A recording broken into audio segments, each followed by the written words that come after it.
Last time on Mr. Belvedere. I know. Oh, and remember the other part of our bargain. Uh-oh. That's right. No dog until you bring up your history grade, and that means getting an A on your test tomorrow. Mr. Belvedere, can I tell you something I did? I mean, just between the two of us. That depends. Is it a misdemeanor or a felony? I cheated on my history test. Oh. I didn't mean to. It was just real hard, and I couldn't remember anything. And I was sitting right next to this Korean kid. These two guys are crazy about each other. Mr. and Mrs. Owens, Wesley cheated on his history test. Is that true, Wes? You cheated. Yeah, but he wasn't supposed to tell you about it. You promised. I'm sorry. I'll talk to you when I get back from the pet shop. Good thing I kept a receipt. I hate you. I wish you'd go back to England where you came from. I'm sure he didn't mean it. Hello, Department of Immigration. I got a big one for you. So I guess we're friends again, huh? Yes, I suppose it was unavoidable. Lawrence Miller, U.S. Department of Immigration. Oops, I forgot about that. All right, let's go. Wait a minute. Where are you taking him? He'll be at the federal building downtown pending his deportation hearing. Mr. Belvedere, shall we? If you're ever in England, drop by.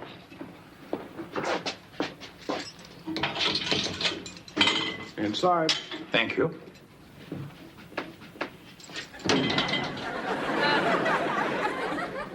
So, anyone here from out of town? Not unless we're planning to repave the driveway. I can't believe they just came in and dragged Mr. Belvedere out of the house like that. I thought this was America. It is. That's why they did it. Well, we gotta do something to help him. Like what? I don't know. Have a concert? What are you going to call it? Hands across the butler? You'll never get enough people. Hey, I've been going through the immigration code, and I found some really good arguments in Mr. Belvedere's favor. Oh, yeah? Uh-huh. I'm going to get them organized so I can present them at his hearing. Oh, that's great, Marsh, but don't you think maybe we should get him a real lawyer? I almost am. Hey, everybody. You guys want some help? No, thanks. I think you've helped enough. Hey, I already said I was sorry. Being sorry doesn't help Mr. Belvedere. He's still stuck in jail. Yeah, and who knows what he's going through. What do you mean? Well, I saw this movie once where this really nice guy gets thrown in jail with a bunch of killers and drug pushers, and the only way for him to survive was to become as mean and vicious as they were. Come on, Heather, you're talking crazy.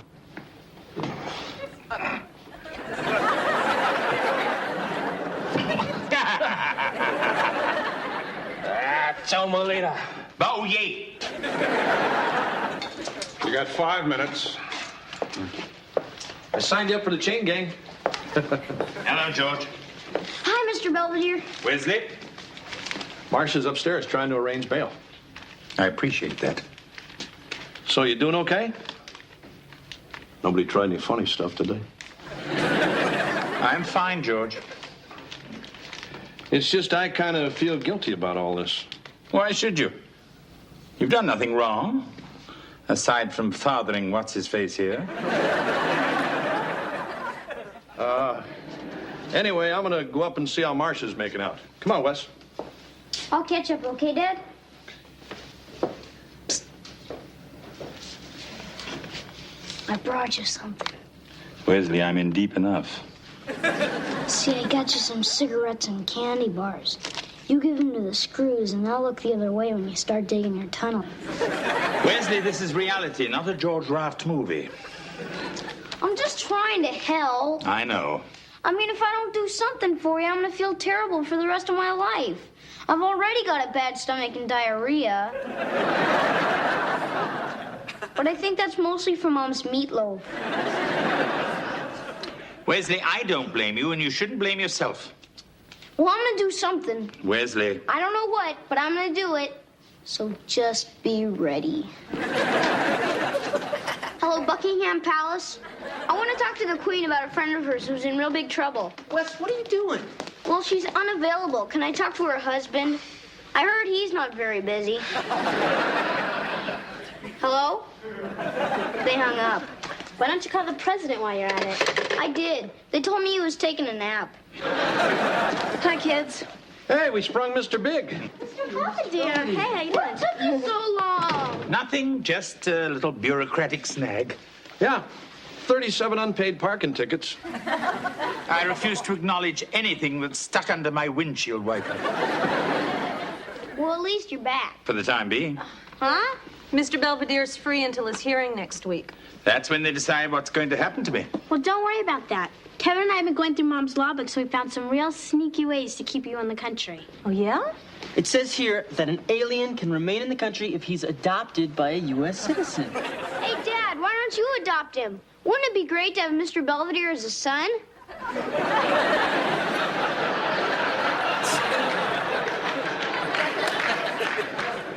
Hello, Daddy.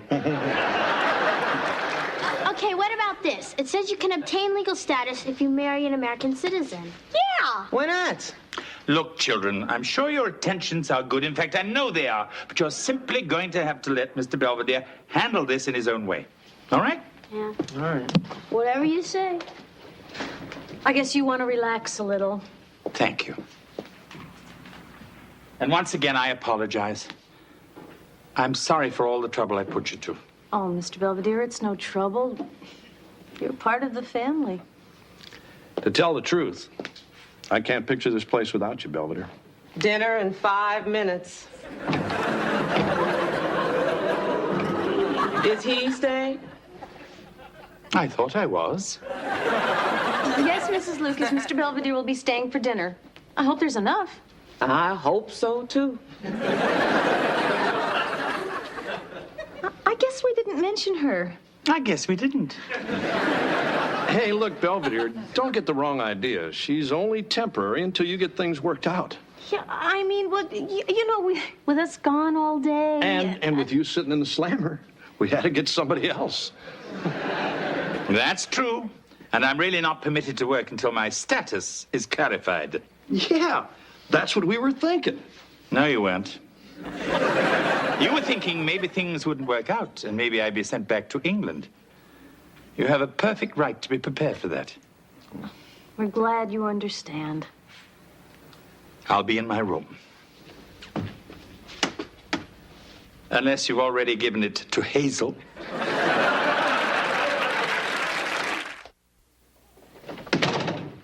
Hey, Heather, come here and take a look at this. What is it? You know how the law says if Mr. Belvedere marries someone, he can stay in the country? Yeah. Well, I made it this list of eligible bachelorettes. Linda Ronstadt, Sharon Glass, Diane Keaton, Lillian Gish. This magazine says that none of them have ever been married, so I bet they're real desperate. You're the one who's desperate. Hey, I already asked all the women around here. The only one who seemed interested was Grandma Huffnagel. But she wants to wait until she gets her hip replaced. Wesley, Mr. Belvedere stood right there and told us to stay out of this. He didn't mean me. Well, if this Saturday's no good, how about next Saturday? Sunday? No, that's okay. I'll try you again in 87. I just don't know what it is with her. At school, she acts like she really likes me. She talks to me, we joke around, but the minute I call and ask her for a date, forget it. She's always got to wash her hair or something. I just don't know what else to do. We're having fish sticks. Oh. Nice talking to you. Uh-huh.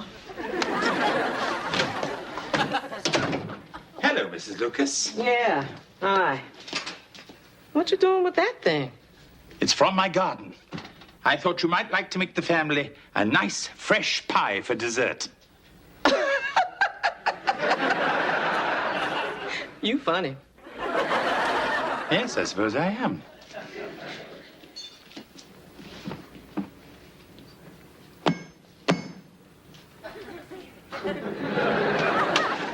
Hey, Mrs. Lucas. Hi. Hey, can I bum a cigarette off ya? Sure. I can? Hello, Heather. I think I just quit. Don't worry about her. She does things just to get a reaction. Uh-huh. Actually, the whole family is rather on the quirky side. They're not dangerous, but they do require supervision. My husband is an unemployed steel worker. My son just got out of a rehab center. And my eldest girl just ran off with a trumpet player. They're quirky, too. Wesley? You going up to your room now? Yes, Wesley. Good luck. Hi. Excuse me, I must be in the wrong room. You're Lynn, aren't you? I'm Kim. So what do you think of her? Very nice. What is she? My going away present? No, you're supposed to marry her. And she already said yes. All you gotta do is ask. My basic fee is $300, but that doesn't include the photographer or the honeymoon. Excuse us a moment, would you? Sure. Wesley, where exactly did you find Miss Wright? Downtown. You know where all those ladies are always standing around. I guess they're waiting for a bus or something. Yes, or something. Well, I told them all about your problem, and Kimberly said she'd be happy to help. Yeah, I've been married 13 times already. But I still cry. Yes, love is like that. What's going on? I got this lady for Mr. Belvedere, but I don't think he wants her. Oh, yeah? Forget it, Kevin. Come along, Kimberly. Time to go. Okay. Thank you for your time and trouble. But we don't need a set of encyclopedias. Goodbye. Who was that? Oh, just somebody trying to sell something. I just don't want you to go, that's all. Wesley, marrying someone like that would not solve my problem. He'd take care of mine. Look, everyone, the hearing's tomorrow, and I may have a few tricks up my sleeve. Oh, yeah? After all, what could go wrong? It's merely the United States government versus me. And having considered all the facts in this matter, my decision is that your status here is invalid and you should be returned forthwith to your country of origin. But, Your Honor, you can't send me back there. Mr. Cates. It's a repressive society. I can't take the torture, the isolation. Mr. Cates, you're from Canada. It's cold and boring. What about Alan Thicke? You guys let him stay, or Lauren Green, or Alex Trebek. All right, United States versus Lynn Belvedere. Defendant, a citizen of Great Britain, entered the United States and subsequently accepted employment as a domestic without being in receipt of a valid work permit. Mr. Belvedere, you understand that it is not incumbent on the government to prove why you should leave, but up to you to convince the court why you should be allowed to remain. I understand, Your Honor. All right. Do you have anything to say? You look lovely in black. I can't believe he said that. You told Mr. Belvedere Broads love that stuff. Pay attention. I apologize, Your Honor. But I am just the simple son of a coal miner who's never been in a court like this. And I'm just a little overwhelmed. All right, Mr. Belvedere. You may proceed when you're ready.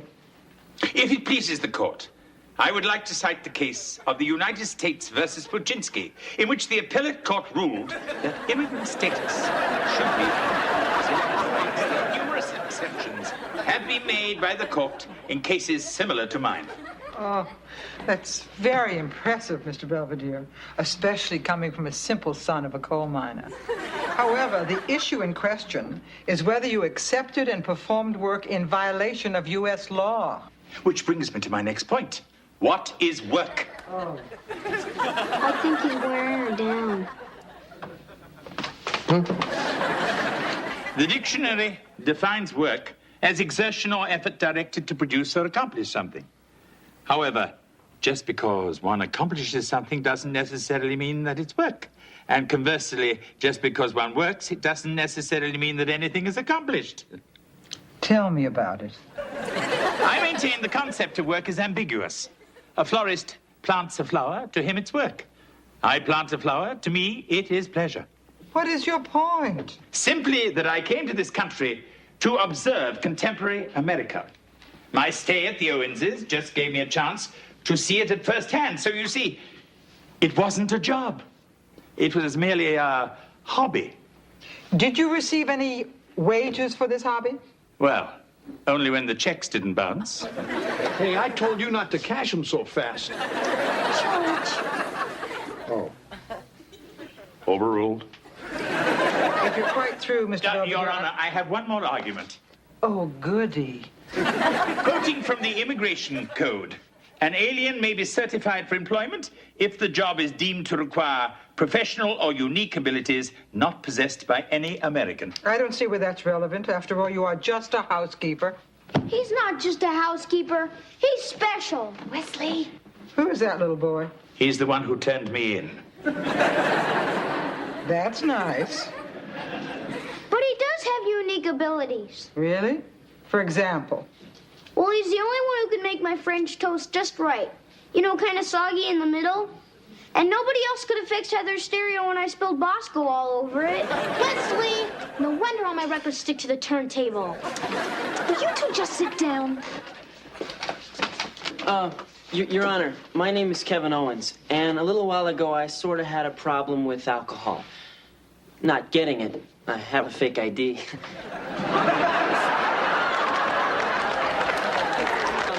but abusing it. And anyway, Mr. Belvedere straightened me out, and he does that a lot. For all of us. See, if it wasn't for Mr. Belvedere, my brother would be in the gutter, drowning in his own barf. Will you guys knock it off? I must apologize for them, Your Honor. The mother? Afraid so. Yes, Your Honor, I am their mother, but I also happen to be studying to be an attorney. Bailiff? Yes, and I would like to cite some precedents which I feel may be germane. You can cite them after you've graduated from law school. Now just sit down. Thank you, Your Honor. Now, is there anyone I have missed? Your Honor, I'm George Owens. Oh, yes. The man who knows what broads really go for. Good ears. Anyway, I guess what everybody is trying to say is that Belvedere here is more than just a housekeeper. He's practically one of the family. And this thing about wages, hell, the way he eats, he ought to be paying us. Is my boat here yet? The point is, Belvedere's a pretty exceptional guy. And I think he deserves another shot.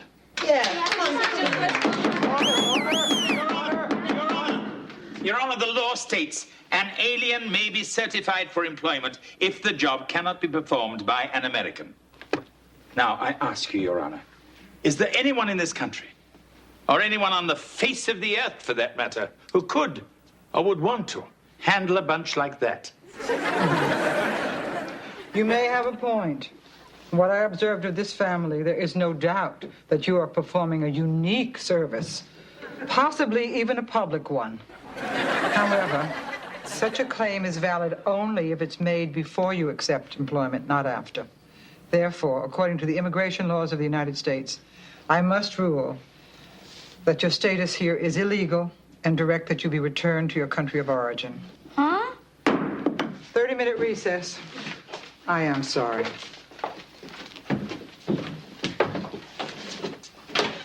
Just a moment. Well,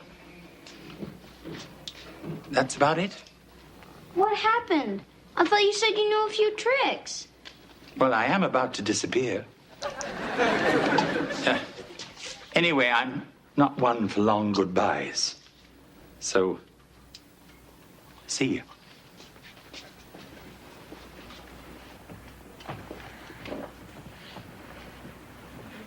Hello, 4-Star Domestic Agency?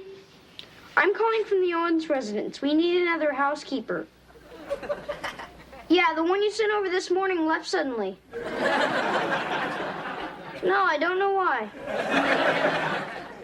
Okay, thank you. Hey, what's going on? Yeah, what happened to what's-her-name? Oh, she quit. In the middle of making dinner? In other words, that's the 5th housekeeper you've scared off in the past 3 months. Yeah, I'm getting tired of picking up after myself. Where's Helga? Isn't she with you? Wes. Well, she wasn't any good anyway. None of them are. Look, honey, You can't keep going through housekeepers like this thinking you're going to find another Mr. Belvedere because you're not. I know. All right, look, you kids go straighten up out there. Come on. And I'll see if I can whip something up for dinner. Don't worry, I'll order a pizza. Hey, look, it's starting to snow. Oh, yeah? It was snowing the first time Mr. Belvedere ever came here. Yeah, and Dad wanted to throw him back in the snow, but we wouldn't let him. Remember how he found my hamster? And Okay, before guys, that, guys, let's just get the place cleaned up, okay? Come on. I'll get it. Is this the Owens residence? Uh-huh. Mr. Belvedere! Hey, Mom, Dad! Mr. Belvedere, you're back. From the look of this room, not a moment too soon. But what happened? How'd you get back in the country? Quite legally. Through the immigration system. Well, I thought that took years. I mean, aren't there thousands of people waiting? Yes. But I took frontsies. Hey, what's going on? Oh, no. All right, dinner in 20 minutes. Everybody wash up. Especially you, George. Your hands look filthy. It's good to be home.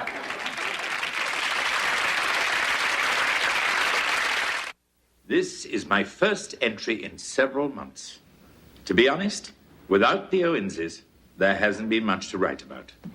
At any rate, my working status here in the colonies is somewhat less tenuous than before. I even have my green card.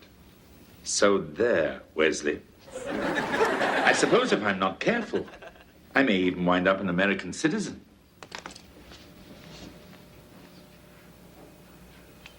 What will I tell the Queen?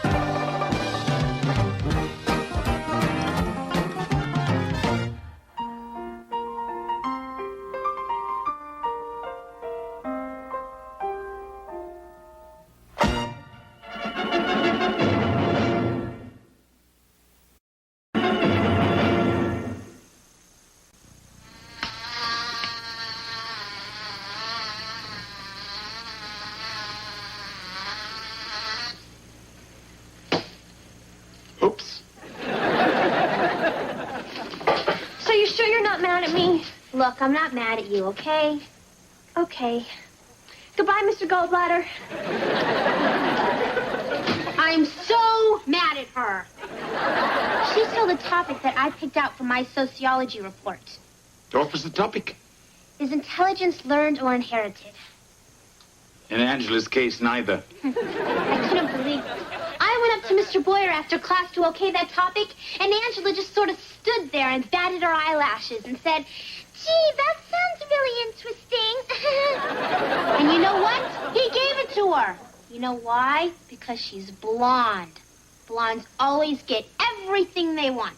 That's rather a gross generality, don't you think? Oh, yeah? Well, then how do you explain that klutzy Paula Carmelli making the pep squad? Or Sophia Abramowitz passing driver's ed after backing her car into the lunchroom? Happy coincidence? They're all blondes. Well, if you really believe that theory, why don't you put it to the test? Huh?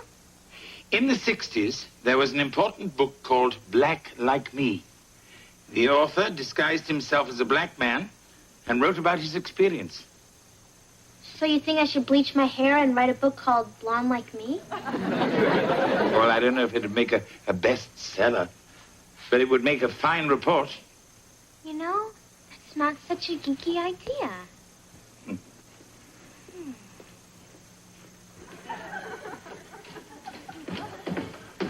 Hey, Wes, what you doing? Making a list of chores. Mom and Dad want me to keep busy while they're gone for the weekend. Oh, yeah? So what'd you come up with?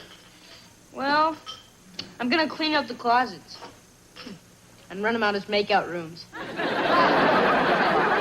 Aren't you forgetting something? I'll be here all weekend. We're leaving. Oh, have a wonderful time. We will. Just think. Tonight, George and I will be front row center as the curtain goes up on the new Odd Couple. I hear the two chimps they've got are just wonderful. Well, come on, Mark. Better hurry if we want to make the train. Train? I thought we were flying. Well, I figured we'd take the scenic route. Through New Jersey at night? They say that's the best time. Yeah. Look, let's just go to the airport. I'm sure we can catch a flight. Forget it. I'm not going. George, what's wrong? You want to know what's wrong? I'll tell you what's wrong. I'm afraid to fly. There, you happy?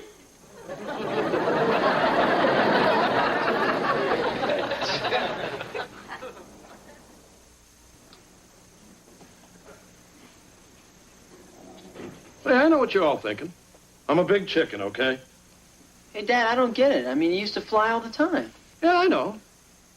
But I used to close my eyes and pretend I was on a bus.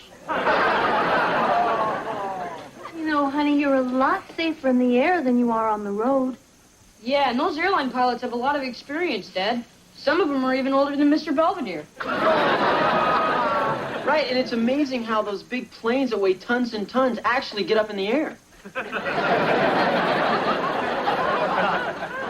And stay up there, too. Thank you, Sky King.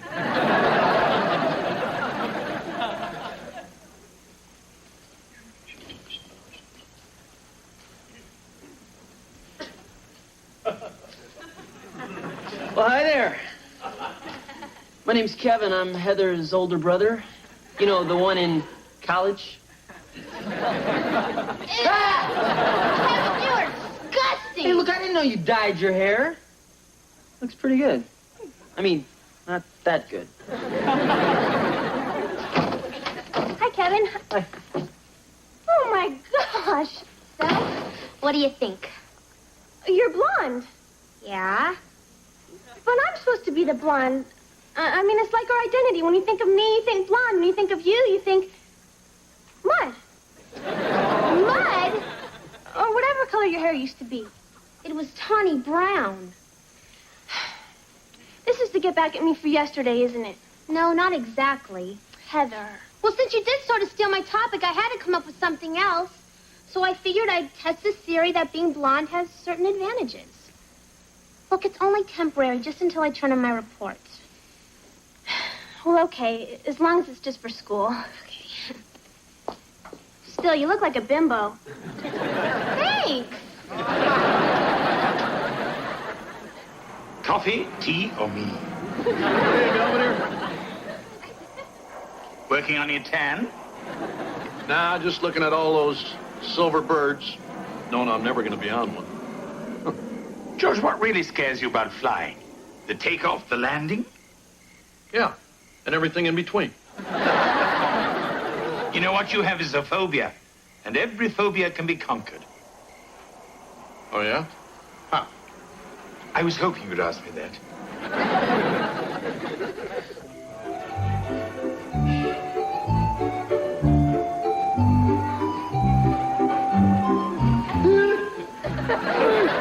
Are we having fun? I hate you. No, you don't. What you hate is loss of control. I lost that the first time we went over the top. You see, psychologically, the loss of control is at the root of your fear of flying. Why aren't we moving? Oh, we have to stop to let people off. Don't give me that. We haven't moved in 15 minutes. We're stuck. Help! George. Mommy, that man's scaring me. There, you proud of yourself? So, which one of you guys wants to go first? Are you crazy? I'm not getting on that ladder. It might be a while before we get this thing fixed. We'd prefer to stay. Oh, I get it. Yeah, you two make a real cute couple.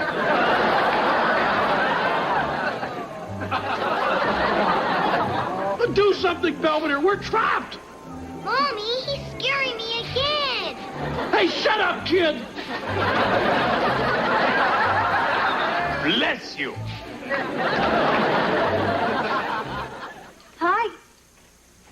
Heather? Look, I know you hate it, but I only did it for this project for school, and as soon as I finish, I'm going to change it back, so don't flip out, okay?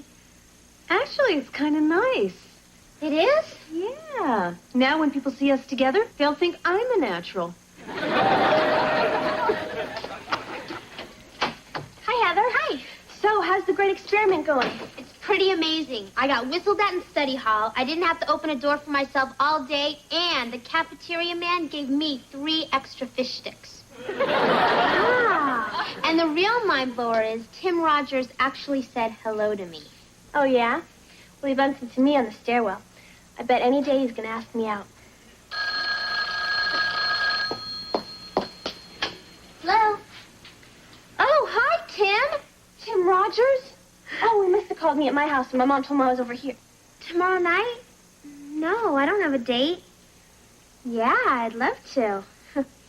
Great, I'll see you then. Okay, bye. I can't believe it! Neither can I. Well, Angela, it's not like he's your boyfriend or anything. No, I don't have a boyfriend or any other kind of a friend.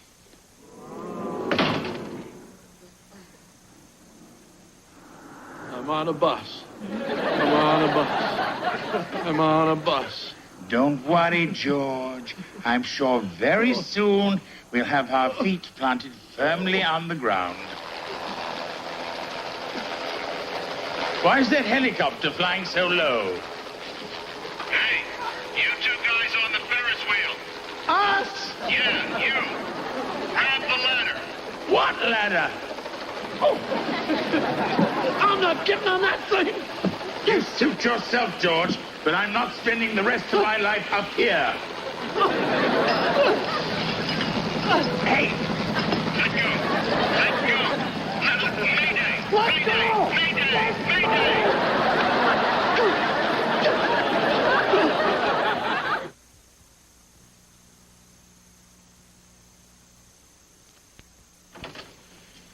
Are you sure you don't want to bite? Get away from me! Where have you 2 been? Belvedere got some bright idea that he could cure my fear of flying. So he got me up on a stupid Ferris wheel. It broke, and we were stuck up there all night. Well, how did you get down? They moved over this big slide and made us go down in burlap sacks. Well, I was only trying to help. Some help! I'll never fly again. And on top of that, I got a burlap burn. Well, if at first you don't succeed, there's always plan B.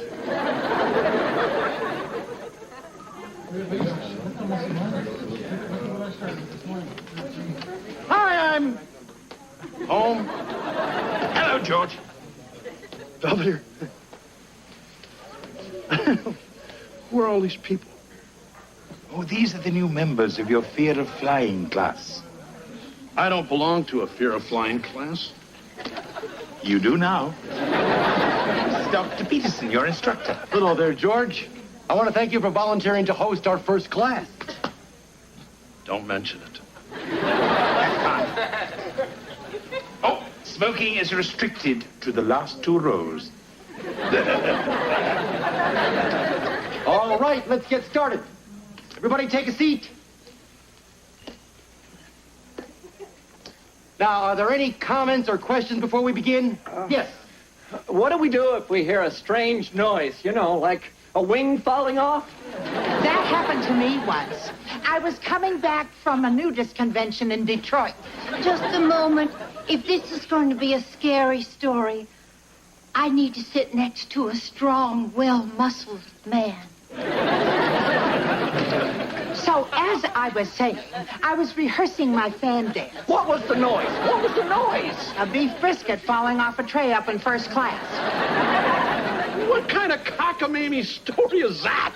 Well, excuse me. And I hate your wallpaper. I'm still scared. People, settle down now, settle down. I know what you're going through. I have been there myself. Huh. You were afraid to fly? Not only was I afraid to fly, I was afraid of flies. And dogs. And umbrellas. And any yellow fruit.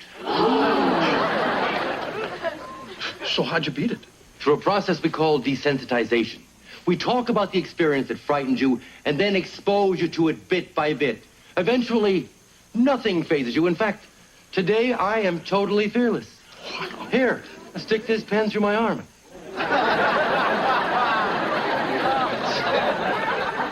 Oh, come on, you're crazy. Don't you ever call me that again.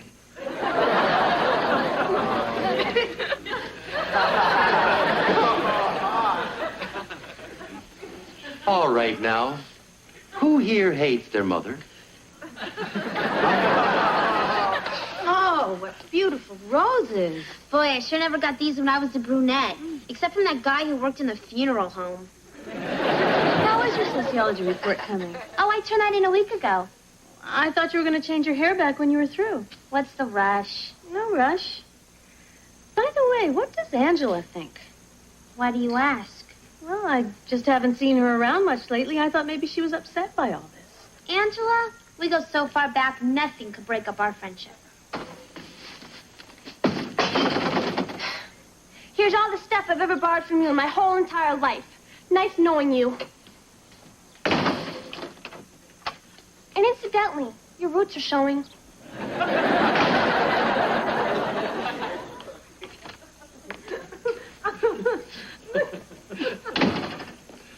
Where have you two been? Oh, Marsh helped me with one of my assignments for the Fear of Flying class. We parked at the end of the runway and watched the planes take off. Did you see any? All I know is the roar of the engines really made the earth move. Well, you've missed dinner. And I prepared all George's favorites in honor of his graduation flight tomorrow. Oh, meatloaf with ketchup, potato logs, and creamed corn. Uh-huh. Hey, thanks, big guy. I like it even better cold. You would. George, you really stuck it out in your class the past 2 weeks. And in honor of your courage, I got you a little something. Oh, wings. Mm-hmm. So, are you all ready for your graduation flight tomorrow? Ready? Are you kidding? You just watched me walk on that plane. Oh, God, Belvedere! Don't make me do this! Honestly, George, you've had 2 weeks to prepare for this flight. Welcome aboard. I'm Eva Schmidt, your flight attendant. We are nervous, aren't we? I'm okay. Why don't we have a seat? Everything's going to be fine. Well, you heard her. That's it. Hi, George. I... Want to share a blanket? I think you'll be more comfortable over here. Welcome aboard, ladies and gentlemen. This is Captain Blodgett. We'll be leaving the gate in approximately 2 minutes. Well, George, I think I have to go now. You sure you'll be all right? Aces!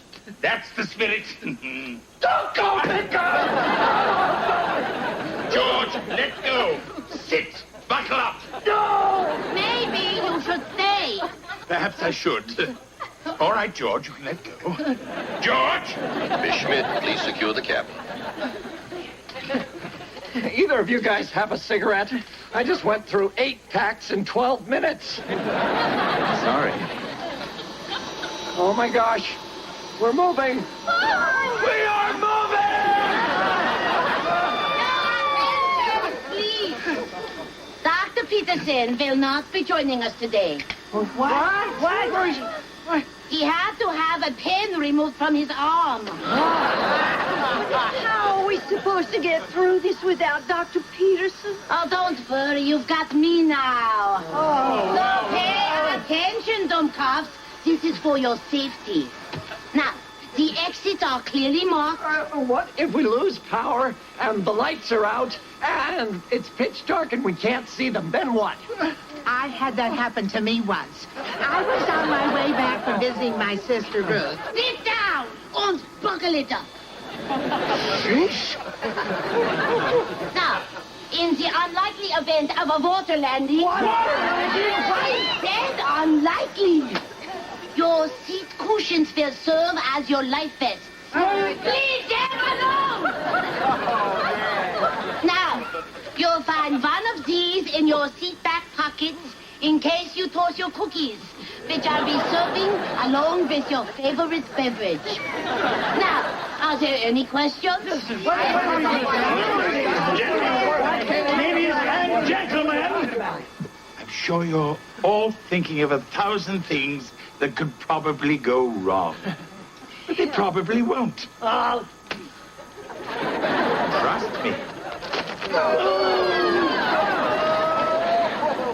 Nice going, sport.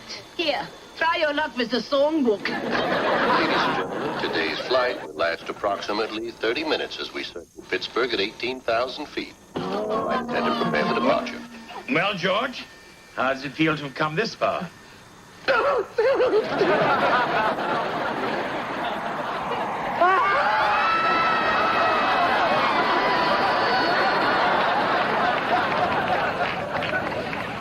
Funiculi, funicula, funiculi, funicula. The other off the funiculi, funicula. Feeling any better? Hey, big guy, this wasn't so bad after all. You see, there's nothing to be afraid of up here. George, you have a lovely voice. Well, almost nothing. You know, strangers in the night. All the fight for the landing gear to get stuck. We'll try and crank them down manually, but... Oh, hi there. Having a nice flight? That depends. Crank what down manually? The windows? Yeah, that's it. I think I'll go serve some drinks. On the house. Oh, it's really no big deal. It's just the wheels won't come down. What? Oh, don't worry. Wheels do this kind of thing every now and then. What happens if the wheels don't come down before we land? Oh, I've already alerted the airport. They'll foam the runway and we'll bring her in on a belly. On her belly? Yeah, like a giant slip and slide. Good having someone like you aboard at a time like this. You seem to have a way with these people. Uh-oh.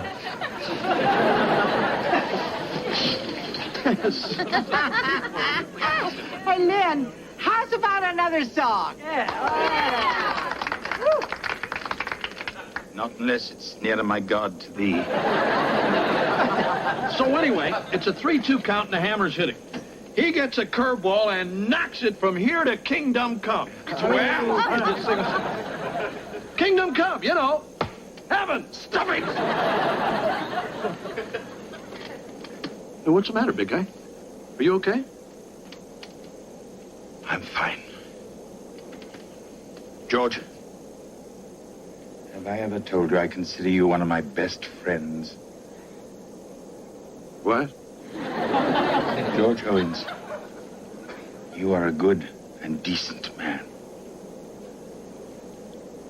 You ain't been nipping at those little bottles, have you? Ladies and gentlemen, this is Captain Blodgett. Please return to your seats and buckle up in preparation for landing.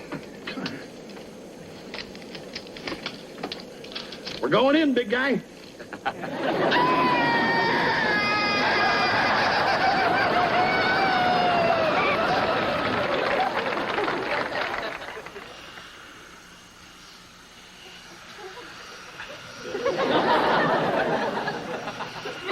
I saw a mouse. Morning. My goodness, what happened to Blondie? Just wasn't me. After a while, I figured, what's the point? I am what I am, and that's all that I am. Mm-hmm. You and Popeye. Actually, the real you is very nice indeed. Thanks. I sure hope Angela still thinks so. I'm going over there now to tell her that friendship is more important than hair color. Oh, my gosh!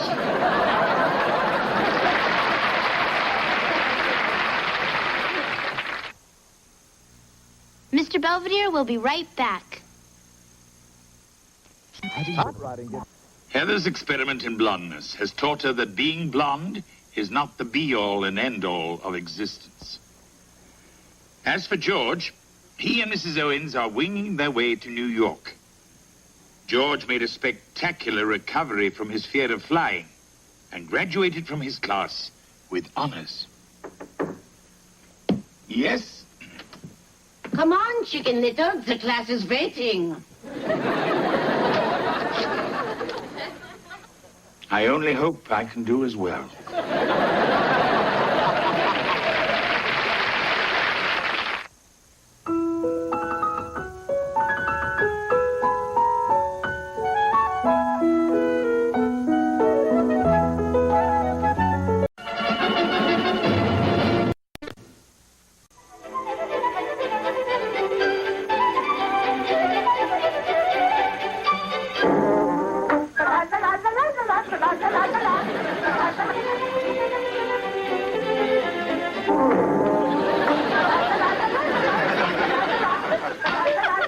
Give me that, you bloodworm.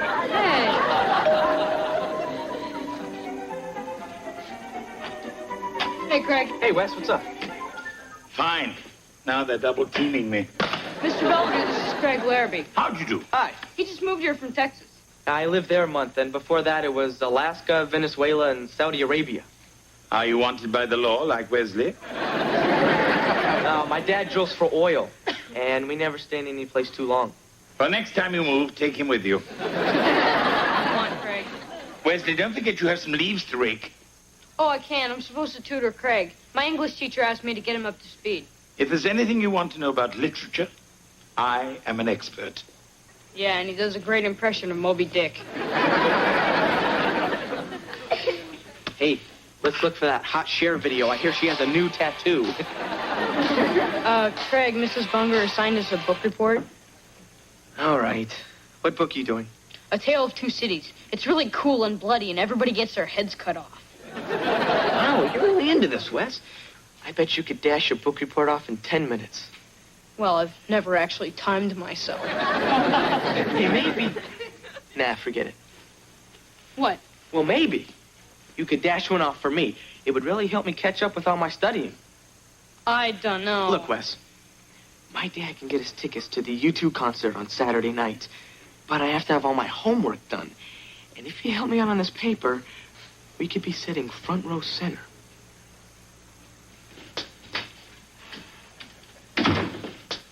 George, what are you doing to my kitchen? Well, about once a year I get a craving for tapioca pudding. Are you going to take a bath in it? Come on, big guy. Give it a taste. It really goes down smooth. Not bad. Har, har, har. What is your secret ingredient?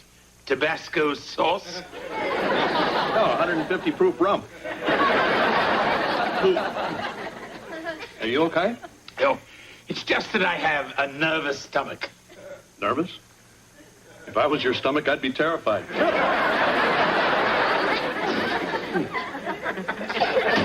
Your feeble wit doesn't help. You know, my father used to have pains like that, and he had an ulcer. Funny how it follows you around. Ah.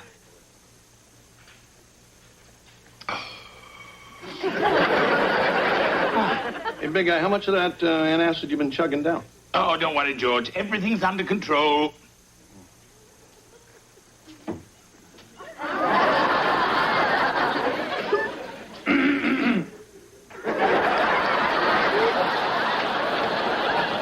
Dr. Hodes thinks that Mr. Belvedere has an ulcer. I think Dr. Hodes is a charlatan. Now, there's no point denying it, Mr. Belvedere. The pictures don't lie. What pictures? These. Oh, my God! What is it? Mr. Belvedere's stomach. Looks like they used a wide-angle lens. This is the ulcer, this inflammation of the stomach lining. You know, this is kind of fascinating in a really gross and disgusting way. What's this? It looks like a Louisiana license plate. I'm glad you're all having so much fun at my expense. Oh, I'm sorry, Mr. Belvedere. And believe me, we're all going to help you get better. Uh-oh.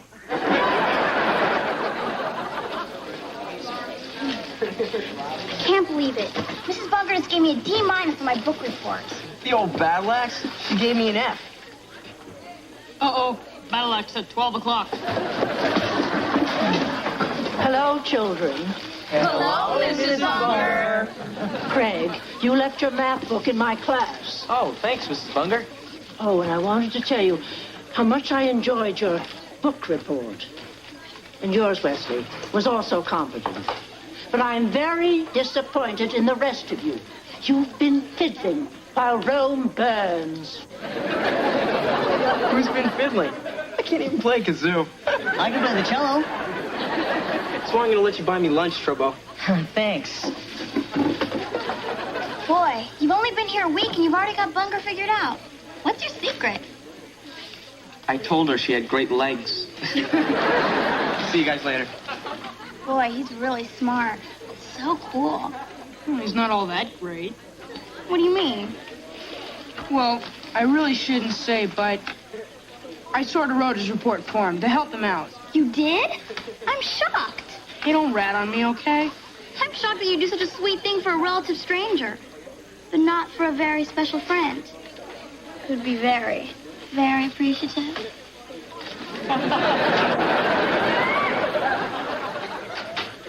Hi, Miss Belvedere. Hello, Kevin.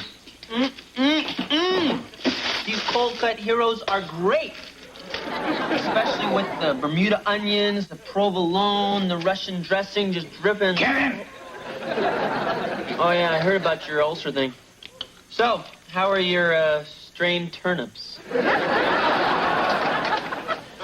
Here you go, big guy. We got you some great grub at the store. Grub! My favorite! Yogurt, watercress, rice cakes, tofu squares. We also got you this pamphlet, 101 Ways to Prepare Cottage Cheese. I shall treasure it always. You know, big guy, you're taking this a lot better than I thought. That shouldn't surprise you, George. My English characters taught me the value of self-discipline. Speaking of that, it's time to indulge in another English tradition. Hi. What are you doing? What's the matter? Mr. Belvedere's going to drink tea. He can't do that. Why not? Well, it's bad for your ulcer. I read it in your medical brochure. She's right. Tea is chock full of caffeine. I can be murder on your stomach lining. Bourgeois, I'm not going to forego tea. You don't have to. There are herbal teas you can drink. Well, yeah, like Floral Sunset and Lullaby Spice. I'd rather drink motor oil. Suit yourself, but regular tea is a no-no. Here, make yourself some cottage cheese soup. How's it going, Marjorie? I got an A- on our paper. I must have been a little tired. Hey, Wes. Trouble, Lewis. Owen.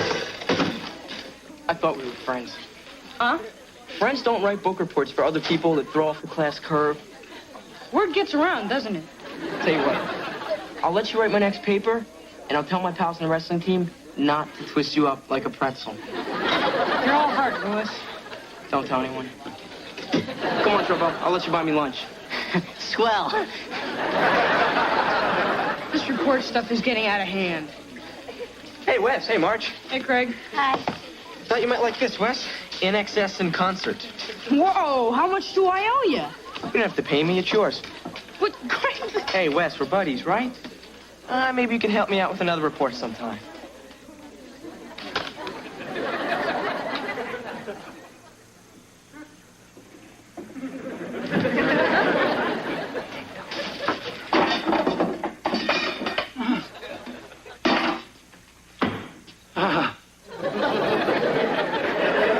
I so missed you, old friend.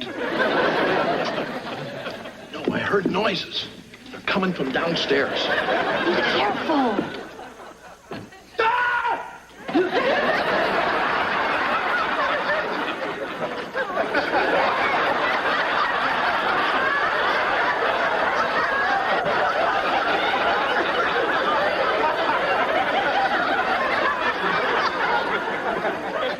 I thought you were a burglar.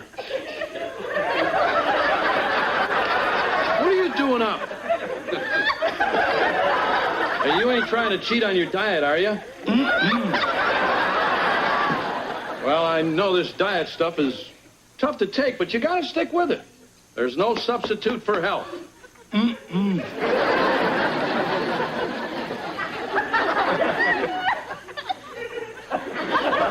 Strange place to floss your teeth.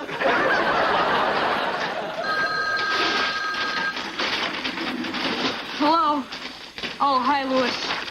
A paper in War and Peace by Thursday? I'll get back to you. Come in. Hello, Wesley. Are you all right? You haven't been pestering me lately. I've been working kind of hard. Yes, and you should be rewarded. So I bought you some yummy tea. I don't drink tea. Oh. Too bad. Well, it's a shame to let all this go to waste. Good boy, Spot. Mr. Belvedere, put that down. You should be ashamed of yourself.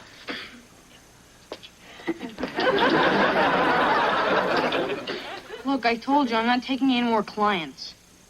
Thanks, I already have Super Bowl tickets on the 50-yard line. Hey, Wes, when are you going to come up for some air? Sometime in July. Unless everyone goes to summer school. Hey, you got any rejects for me? I don't have to get an A every time. Just get off my back, Craig. Hey, come on. Friends help each other out. You're gonna have to write this one yourself. But you're so much faster than I am, and you're way hip to what Bunger wants. Sorry. I thought we were friends here, and now you're helping everybody else out, but you're just dumping me? Look, I'll get to it if I can. Can you hand me that copy of War and Peace? It's on the bed. Yeah. Okay, sure.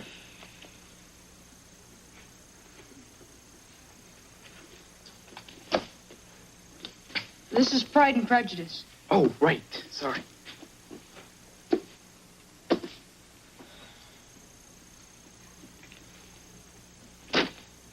This is Franny and Zooey. Oh, give me a break.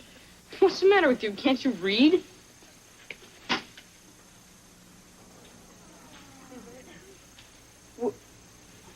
Can't you?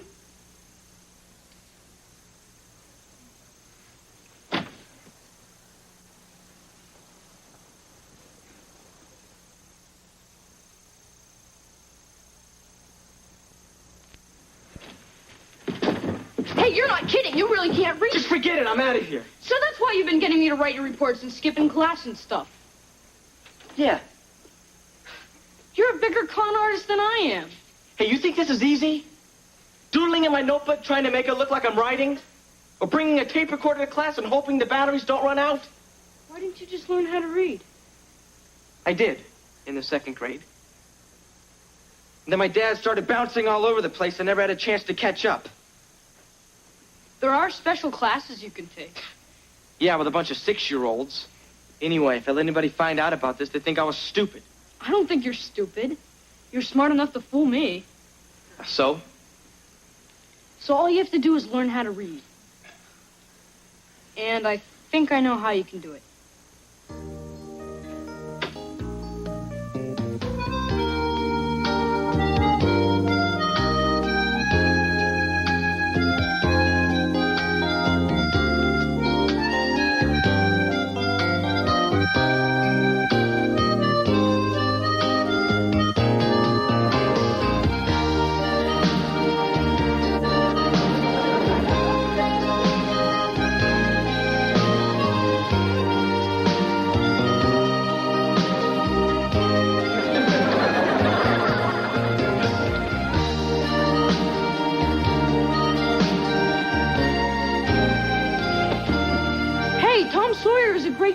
Look, I'm not Einstein. You're going too fast for me. You were doing great. Yeah, right. Dick, Jane, and Spot. See Spot run. Like that's real life. It is around here. But forget it. I've just been wasting my time. I quit. You can't. We have to read our reports in front of Bunger's class tomorrow. What are you going to do?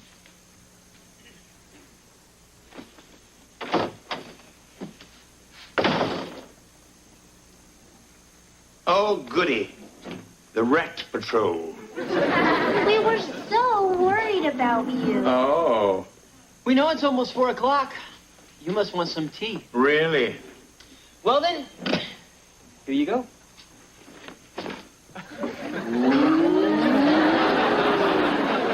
Oh, my. I don't understand. Now just relax, Heather. Pour him some tea. Here you go. Now just lean in and smell the aroma. Breathe in the steam. Yummy, isn't it? Yes. You'd like some, wouldn't you? Yes. Bad, Mr. Belvedere, bad!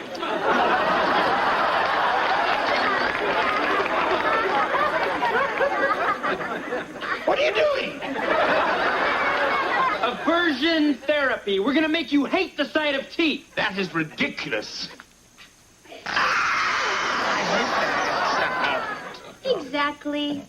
Why are you doing this to me? Because we love you. Well, I guess that's enough punishment for one day. Go ahead, take your reward.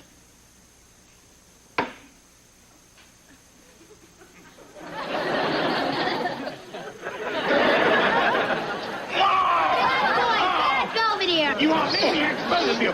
You make Wesley look like Santa Claus. As you know, today is book report day.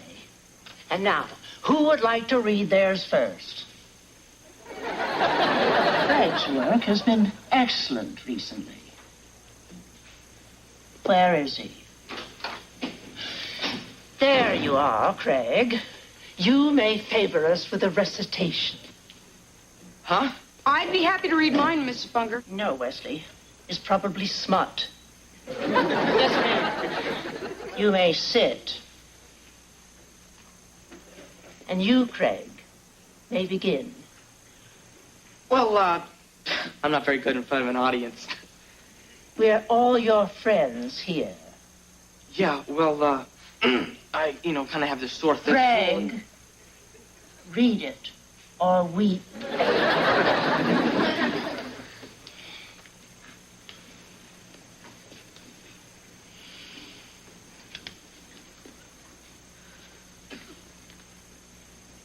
This is a book report about a book called The Little Engine That Could. He read a baby book. Now, who needs this? Craig! Come on, cut him some slack. We can't read. Well, at least he's doing his own work, which is more than I can say for a lot of people. Wesley, what are you saying? I'm saying that there are some people who can read but don't have the brains to do it. And there are other people who can't read but have the guts to do something about it. I think you and I have something to discuss after class. You may sit. And now, Craig, you may continue. Look, do I have to? It's so dumb. I'll be the judge of that.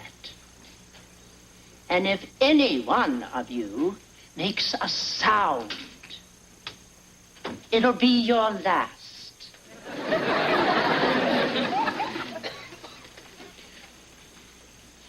I liked the train because I know how it felt. No one thought it could get over the hill, but it tried real hard and made it anyway.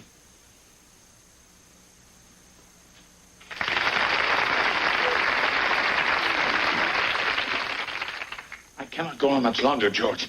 I just got to have my tea. My British blood cries out. Easy, big guy. Let's watch a little TV. Oh, all right. What's on? Now, let's see. Here's a documentary. Good. On the Teapot Dome scandal. Well, what about Wall Street Week? They're discussing T-bills. No, they're not. What's this? This is that old movie, Tea and Sympathy. This is a bloody conspiracy. Refreshing iced tea, anyone? Miss Snowins. Sugar? Lemons? Caffeine? Hey, relax. What about a pillow? My, oh my, George, that's quite a tea bag. Hi, I'm back from Disneyland. I'm a little teapot, short and stout. Here is my handle, here is my spout. George, make them stop. Hey, fool, who you calling George? I'm Mr. T. Everybody! Picture you upon my knee. Tea for two and two for tea. Me for you and you for me alone. We will raise a family. And all of us will drink your tea. Happy we will be.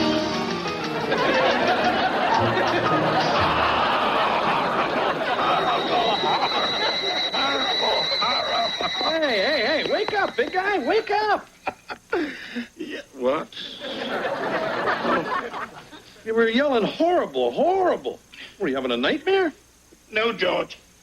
I was dreaming about your golf pants. Where are you going? Where I shall never have any more nightmares. Oh, Belvedere, please don't go away. Stay back! I shall have tea, even if I have to flap my arms and fly to London. Talk about a jumbo jet.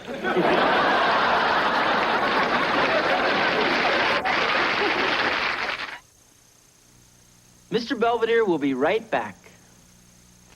Wesley's friend Craig is now enrolled in remedial reading classes, freeing Wesley to do what he does best, serve detention. But his sentence was commuted because he acted so nobly in the cause of literacy. Meanwhile, I just flew in from England, and boy, are my arms tired. Happily, my doctor says I'm well enough to resume drinking tea in moderation. He attributes my recovery to diet, but I wonder if it has more to do with the 3 weeks Wesley spent writing, tutoring, and leaving me alone.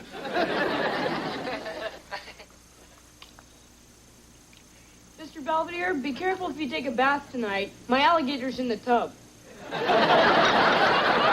Well, that answers that.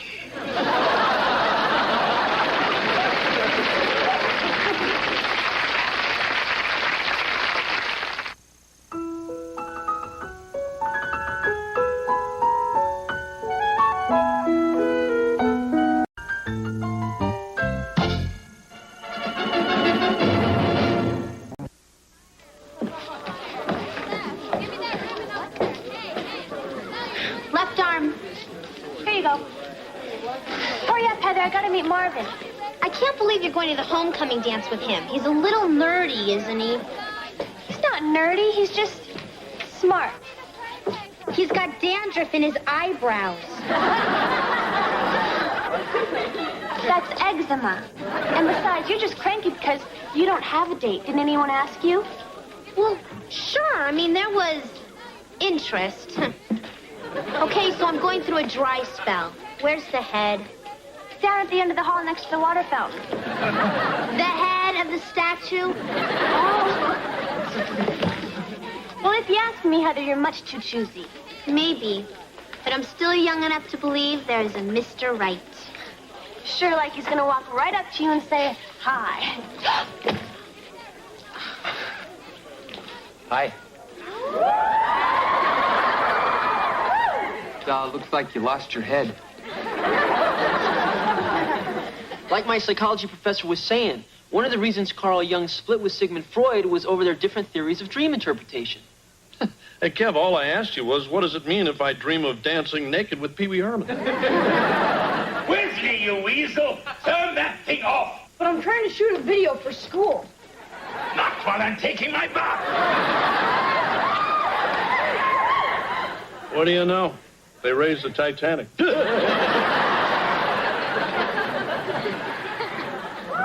Mr. Belvedere, you're my favorite subject. Then you should try and capture me at my best. You couldn't capture that with a harpoon. Hey, I've got a great idea. How about a Mr. Belvedere housekeeping video? We can show how you cook and clean and unplug the John and everything. I have honed my skills for decades. I will not have them trivialized. But this is just what the public is crying for. If the public is crying, it's because you're on the loose.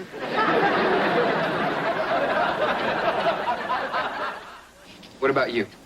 Well, I know I could get into Valley Junior College.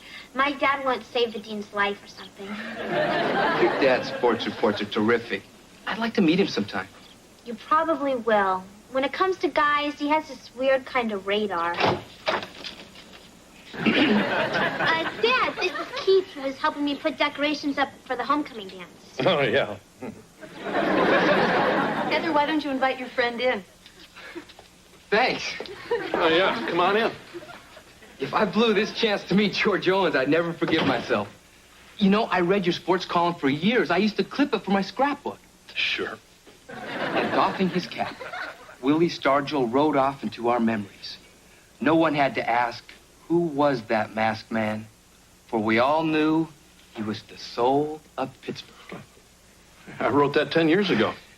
Stargell sent me roses. Keith, this is my mom. Hello. Right, you're the attorney. Heather has told me all about you. Between you and me, she's real proud of you. Keith. I didn't mean to embarrass you. Oh, that's okay. Well, look, I have to run. Football practice. Wait a second. You're not Keith Elliott, are you? Uh-huh. The all-state wide receiver? Well, that was last year. This year I'm taking a couple of college courses, and it cuts into my practice time. Oh. Well, it was nice meeting you both. Yeah.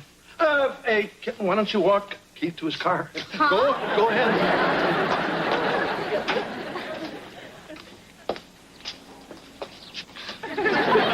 I think my father likes you. How could you tell? Listen, Heather, do you have a date for the homecoming dance? What? I mean, aren't you going with a cheerleader or something? I was, but we just broke up. Why don't you think it over? I will. I mean, I will go to the dance with you. Oh, God. Great. I'll call you later.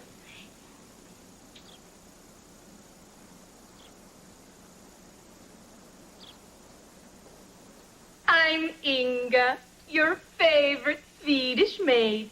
Good morning.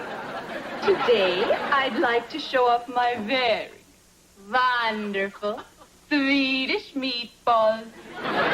Don't they make your mouth water? All of our ingredients we get fresh from the farm, like the tomato,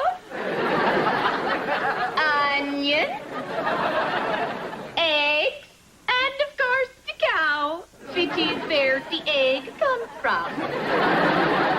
What is this madness? Cut. Hi, Mr. Belvedere. How do you like my housekeeping video? This is degrading to women, Swedes, blondes, domestics, and several members of the animal kingdom. Yeah, that's why it's going to make me rich. Wesley, I'm shocked that even you could sink to such depths. Well, you wouldn't be in my video, so I had to do the next best thing. Yeah?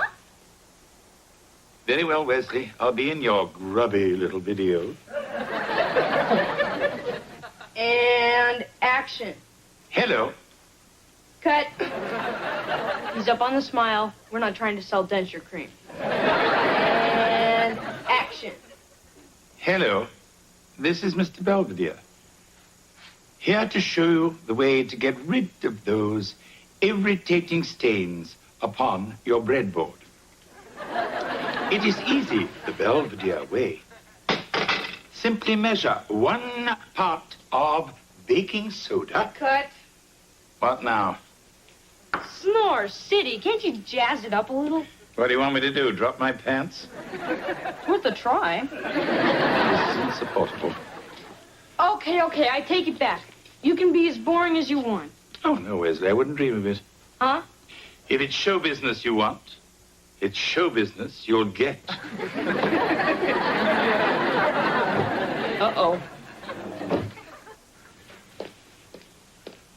Hey, Kev, what are you doing here on a Friday night? Is there anything wrong with me wanting to spend some quality time with my family? Struck out again, huh? You must either be Keith or a singing telegram. Mr. Belvedere, right? The last I heard. Great to meet you. I'm here to pick up Heather for the dance. Hey, come on in, fella. Good to see you again, Mr. Owens. Call me George. George! I'd like you to meet Heather's brother, Kevin. Keith here is all-state in 3 sports. Got 1,500 on his SATs. Oh, come on. I'm sure Kevin did a lot in high school, too. I was lunchroom monitor for 3 years. Heather! Don't want to keep your date waiting! We're coming. There she is. Miss America. Dad. Don't mind him, Keith. Heather, you look beautiful. This flower doesn't do you justice. Oh, thank you. That must be Norman Rockwell. Help! What's the matter, Ange? Marvin is in the hospital. He was blowing up a balloon and he hiccuped and swallowed it. Now I don't have anywhere to take him to the dance. Oh, don't despair. I know someone who's free. That's very sweet, Mr. Billy Goat. But they'd probably think you were my grandfather or something. Not me, you ninny. I was thinking of Kevin. What? Oh, gee, Kevin, would you? I'd be really, really grateful. Look, I don't have a tux or anything. Hey, don't worry, pal. I got something you can wear.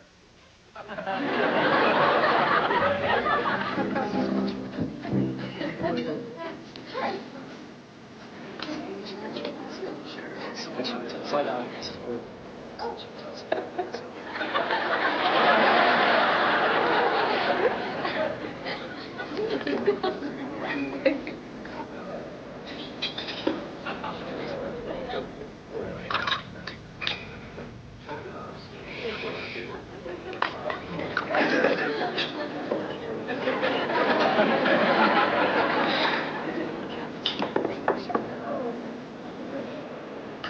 You certainly dress the hell funny around here. Look, my father wore this at his wedding, all right? This was a last-minute thing, okay? So you having a good time? I've had migraines that were more fun. The perfume smells nice. Oh, thanks. My dad had it flown in from Paris. Well, I'm sure glad you didn't have a date. For once in my life, so am I. Where are we going? They're gonna announce the king and queen. Oh, good. Does this mean it's almost over? Come on, Kevin, you look adorable. I look like the Maharishi of Pittsburgh. Thank you, gods and goddesses. On behalf of the happy guys of Beaver Falls, who sponsored this year's homecoming jamboree and tire sale, I am proud to announce this year's homecoming queen and king. May I have the envelopes, please? I really hate this a lot.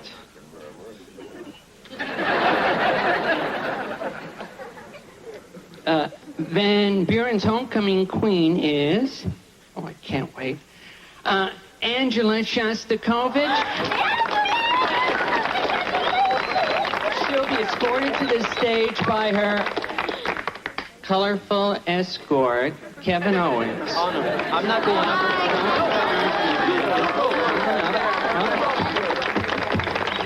That's a good sport. I bet I know who the king will be. And Van Buren's homecoming king is Keith Elliott.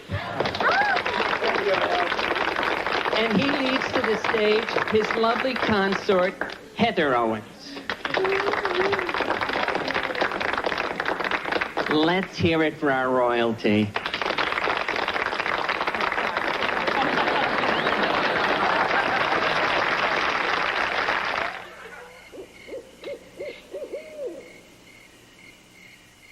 I've never been up here before. The view is really beautiful.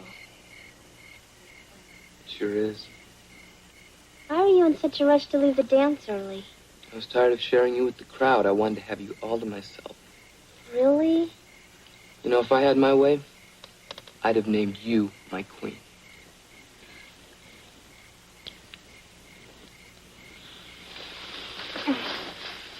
Keith, that's a little out of bounds. I like you, Heather. Well, I like you too, Keith. But I just met you. You feel something for me, you know it. Keith, I don't want to. You just need to relax. No, you need to cut it out. Stop it. I said no. No.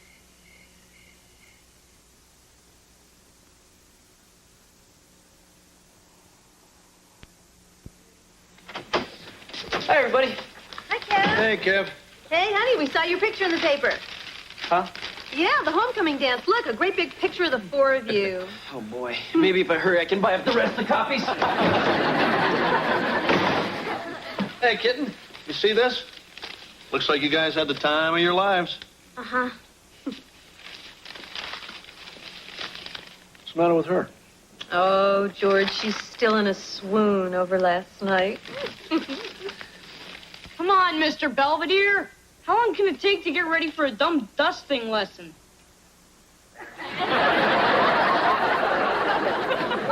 Mr. Belvedere, what have you done? I have decided to take your advice about jazzing up our little production. After all, if I am going to be a star, I should look like a star. Yeah, but why Dracula? Quite well. If I am to dust, where is my feather duster? Quickly, where are the props? Right here. Okay, can we just get started? Here we go, and action. Dust, you say? In the words of the immortal bard, whether 'tis nobler to dust the mantle or wipe it with a polished cloth. Aye, there's the rub. What are you doing? Calling the guys in the white jackets. Hello, Heather. Hi. You're missing Keith's football game. I hate football. There's hope for this family yet. Mr. Belvedere, I think I'd rather be alone. Is everything all right between you and Keith? Fine. You haven't taken his phone calls for a week. I'm playing hard to get. Oh, I see. Oh, by the way, I found something belonging to you. It was stuffed in a trunk in the attic under some of your old Cabbage Patch dolls. I didn't want it anymore. There's a large rip in it. How did it happen? Keith tore it. How? He tried to rape me. What? Why didn't you say something? I don't know. Probably because it was my own stupid fault. I mean, I take a bath in perfume. I practically pour myself into this dress. And then I leave early with the jerk. Just so we could go park up on Makeout Mountain. That entitles him to assault you? He thought so. Oh, Heather. You must tell your parents. I'm afraid to. They never believe me. They think their precious Keith can do no wrong. Well, perhaps you should give them a try. Hey, we're back. And the sooner the better. Come on. Oh, hi, honey. Hi, Mom. Mom, Oh, Heather, you should have seen Keith today. Look, there's something that I need. He scored 3 touchdowns, 1 on a punt return. I mean, this kid could go all the way to the NFL. Speaking of going all the way, there's... Oh, you know, we spoke to Keith after the game. He was so disappointed you weren't there to cheer him on. Yeah, kitten. You ought to show some interest. I mean, guys like him don't grow on trees. No. They swing on them.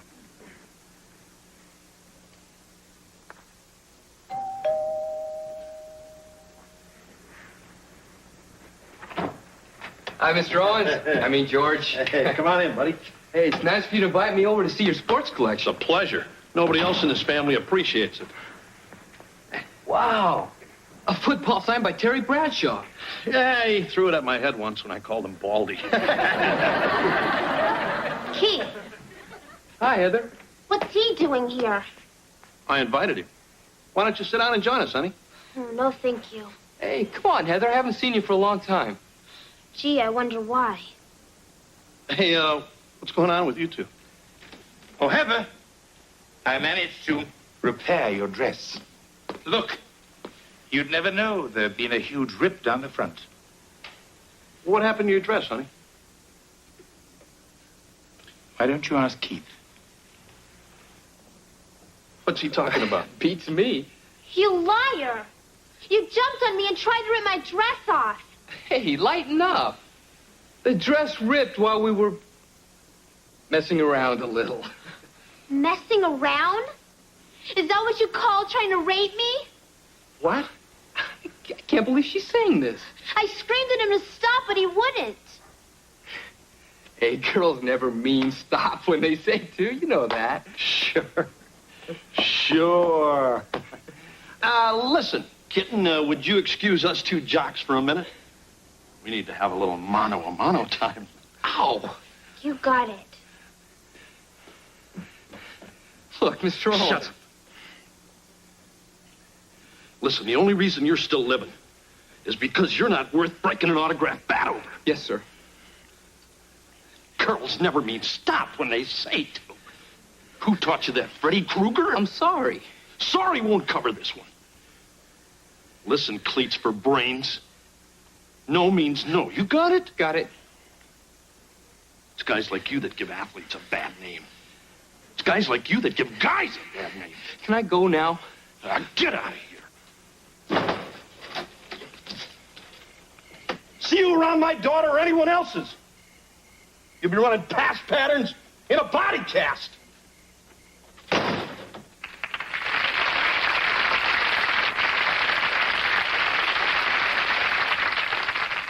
Oh, honey, why'd you wait so long to tell us? I don't know. I was ashamed. I thought it was my fault. But you didn't do anything wrong. Thanks, Mom. Heather, we're your parents, and you can come to us with anything. Yeah, even if it seems like we're too old and dumb to understand. So are you okay? Yeah, I'm gonna be fine. Hey, Kitten, another thing I don't get. I mean, Keith's a pretty big guy. How'd you get away from him anyway? Well, Dad, I did what you always taught me to do. I kicked him where it would hurt most. Ooh, hey, that's my girl. Yeah.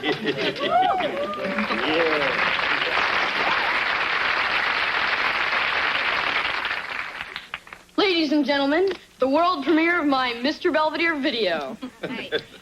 Prepare to see genius at work. My thoughts exactly.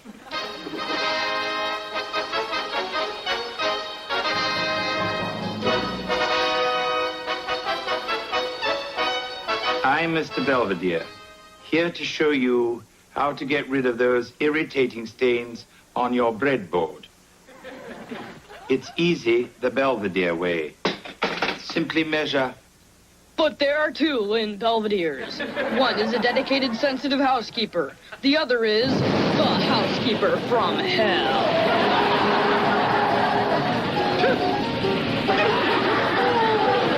Who is he? What is he? Why is he here? Let's learn more about this larger-than-life housekeeper.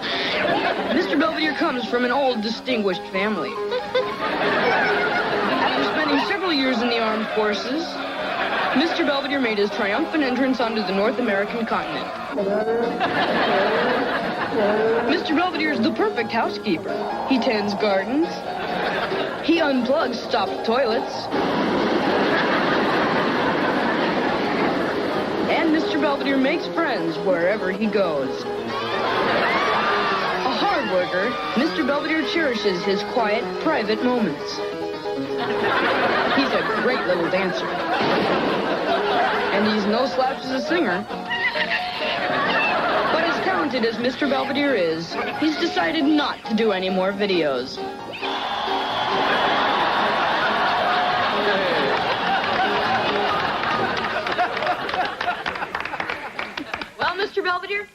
you think?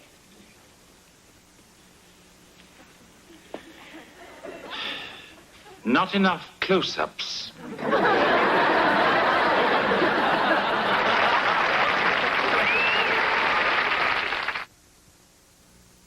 Mr. Belvedere will be right back. With the help of her family, Heather is turning a bad experience into one of personal growth. As for Keith, I think he'll be out of circulation for a while. It seems a little birdie told his parents about his recent exploits. I wonder who that could be. Meanwhile, I've abandoned my quest for stardom. I suppose I was a bit dazzled by the thought of my name in lights. Come in. Mr. Belvedere, could you turn this thing off? It's keeping me awake. Show business is my life.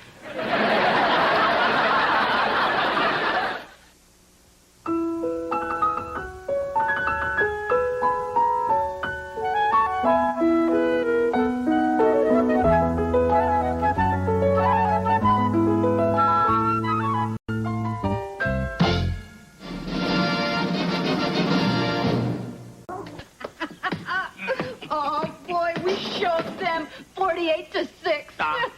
But they did their best. So let us not gloat or act superior.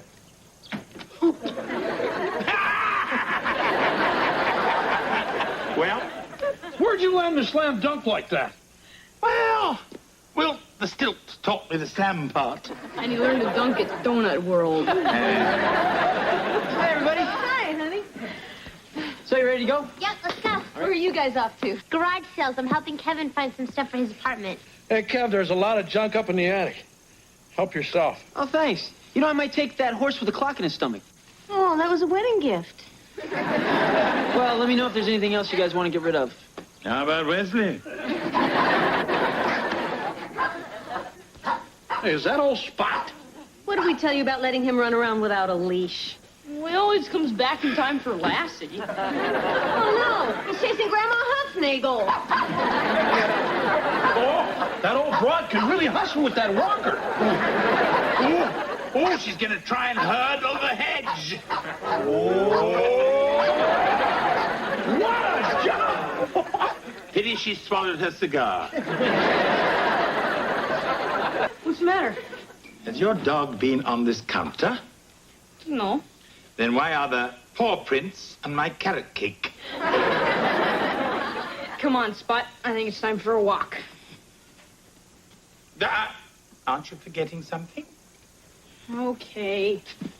Boy, I'd sure hate to be on a leash. Yes, but the rest of us would feel far safer. Okay. Oh, I was...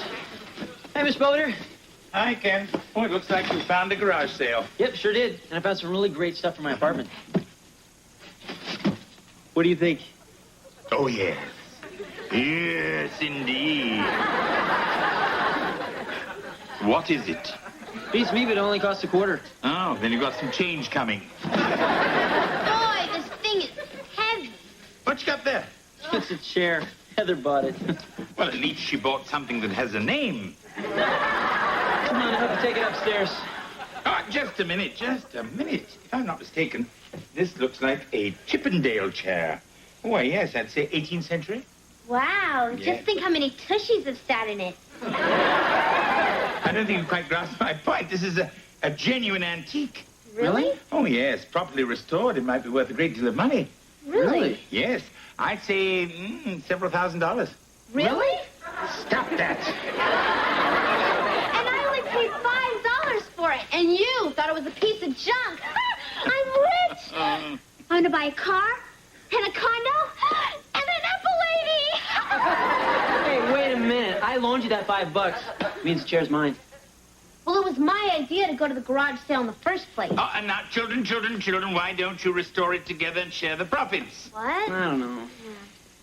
Or each take half.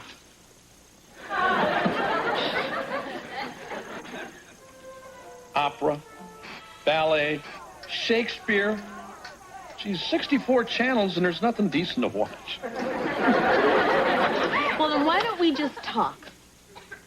Okay. Mom, Dad. Go do your homework. I don't have any homework. Excuse me, I'm sorry. I don't think we've met. I'm Marcia Owens, and this is my husband. This isn't a social call. I found your dog in my yard, hanging around my prize poodle, Fifi. Well, maybe you wanted to buy her a drink. You don't seem to understand. I've paid over $800 in stud service. Then why are you in such a bad mood?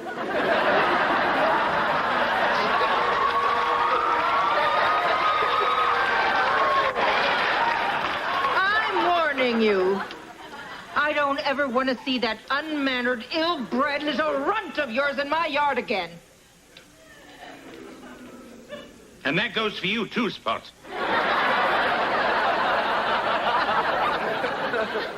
You are about to be put in the hands of a true professional.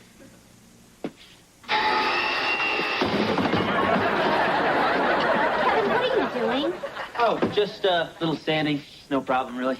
Well, you can't use it on the chair. You'll turn it into sawdust. Look, I went to the bookstore and I got these. The Art of Woodworking, Restoring Antique Furniture, Loins of Fire. I thought it was a cookbook. Yeah, well, why don't you find the recipe, and I'll take care of the chair. Look, Kevin, this chair is worth a lot of money. If we're going to refinish it, we're going to do it right. Now, we start with this. What do you want me to do, brush my teeth?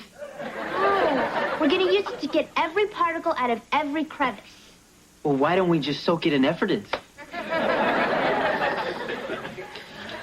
Boy, you should have seen it. Spot saw Fifi and took off. Dad chased him across the park, through the duck pond, and finally caught him in the garbage dump.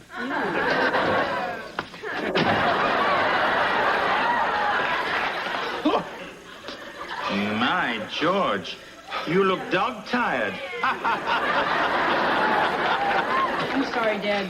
Spot's not in control. He's in love with Fifi. Oh, Wesley, don't be silly. Dogs don't fall in love. They beget. Beget? Mm-hmm. What is it with you British? You're so uptight and proper. Why don't you just come out and say what you mean? Very well. You're an idiot.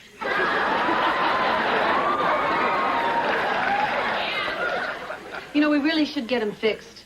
Good idea.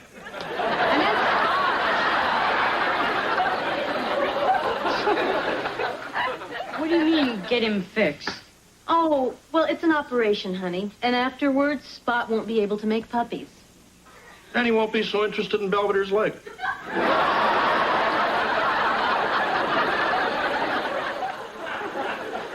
Okay, I guess this is for your own good. Come on, boy. Well, I can still call you that. This had better be good. I was in the middle of a meatball hoagie. Oh, trust me, you'll love this. Well, here it is. Why, it's magnificent. Well, it should be. We worked on it for 3 months. Now let's sell the sucker. Oh, do we really have to? What do you mean? Well, it's just I've grown so attached to her. The arch of her back, the curve of her legs, the roundness of her seat. You've been reading Loins of Fire. Look, I don't want to sell Penelope. You named the chair Penelope? Hey, Belvedere! Hurry up with my pants! Here they are, freshly ironed. Would you like to get that? Just a moment. Okay. Why, Mrs. Dodd, do come in. Sorry to keep you waiting. I didn't have my pants on. Must run in the family. These squirming, ugly little trolls belong to you. What? I warned you this would happen if you didn't keep that mutt of yours out of my yard. Our Spot and your Fifi? No, I'm afraid that's impossible. What do you want, a videotape? There's that four-legged Casanova. Mrs. Dodd, Spot was neutered right before Fifi went into heat. Yeah. Wes here took him to the vet, right, champ? Yeah, I took Spot to the vet. You see, if my son said he took the dog, then he took him. Mom. I mean, Wesley may be many things. Mom. But I will not have you marching in here only to suggest that my son is deceitful, duplicitous, or dishonest. It's simply not in his nature. Mom, Spot never got fixed. What? I took him to the vet's office, but I didn't leave him there. He never had the operation. Now, that's the Wesley I know.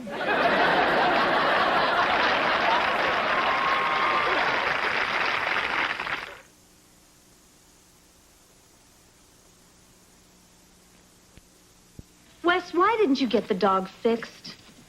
Dad always said if it ain't broke, don't fix it.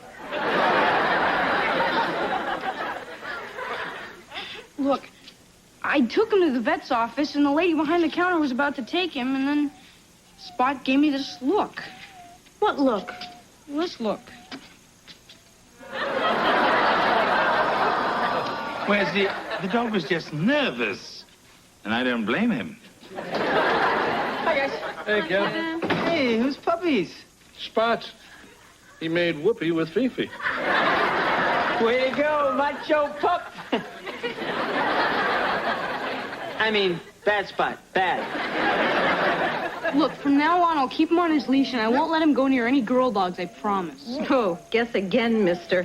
This dog's going to the vet's right now. But, Mom... Believe me, it's for the best. Well, what if it's against his religion? Hey, come on, pal. No dog's got a religion. What about Saint Bernard's?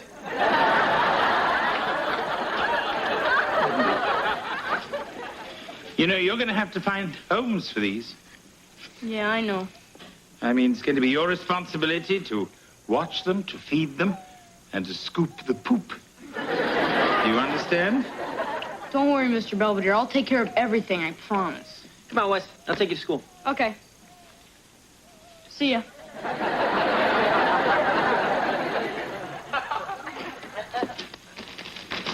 I distinctly told you to stay in your box. Hmm? Are you trying to vex Mr. Belvedere? Hmm? Hey, Belvedere. Look who I found eating your ding-dongs. He had that cream filling all over his face, just like you get. Today has been a slice of heaven. Look out! That was pretty close. You almost made a puppy pancake. Thank you, George. I'm so relieved.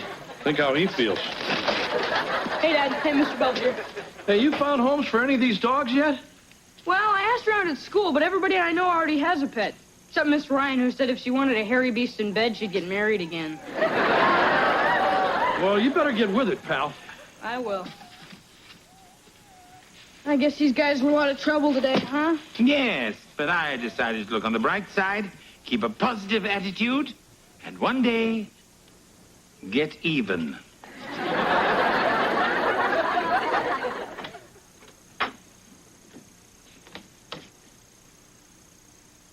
How nice.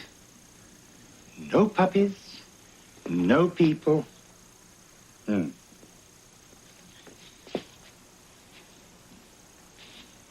Ah.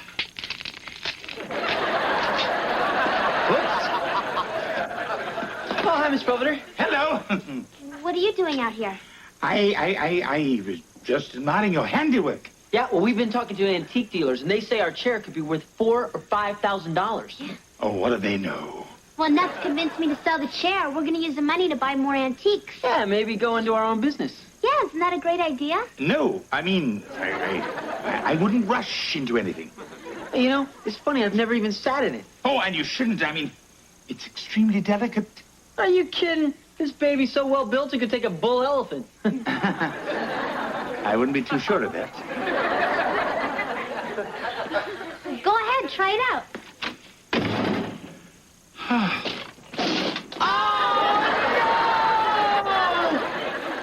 So there's 2 outs. It's the bottom of the 5th, and Manny Sanguian steps to the plate. He starts scratching himself. That's something ball players and you guys have in common. Anyway, so as he gets up to the plate, steps Look to the who's box. back. The vet said he's gonna be fine. Now remember, boy, you're supposed to take it easy for a couple of days. Oh, I'm sure glad that's over. I don't think it's over. What about these guys? You mean Larry, Moe, and Curly? Yeah. You know, you found homes for only 2 of the puppies. So? So we can't keep them forever. What am I gonna do? Well, maybe you could try running an ad in the paper. Huh?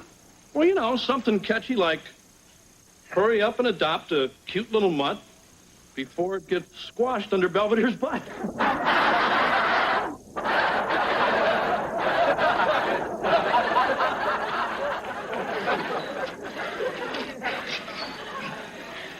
I think I can top that. Excuse me. Hello. We've come about the ad for the puppies. Are you Wesley? Bite your tongue. Hi, Mr. Belvedere. Your ad has had quite a response. What did you say? Oh, nothing special? So when's the drawing for the cruise? What cruise? Well, it says adopt a puppy and you could be the lucky winner of a free cruise to the Bahamas aboard the SS Belvedere. Is that a big ship? I'm sorry, there is no cruise. It was just a ploy to get you here. But I've already bought my bikini. What about the free prizes? Yeah, the color TV, the satellite dish, my very own butler for a week. Wesley. Well, okay. So there's no cruise and no prizes. But look at these puppies. Wouldn't you like to have one? Oh, come on. They're real cute, and they'll make really great pets. I'm so sorry about your bikini.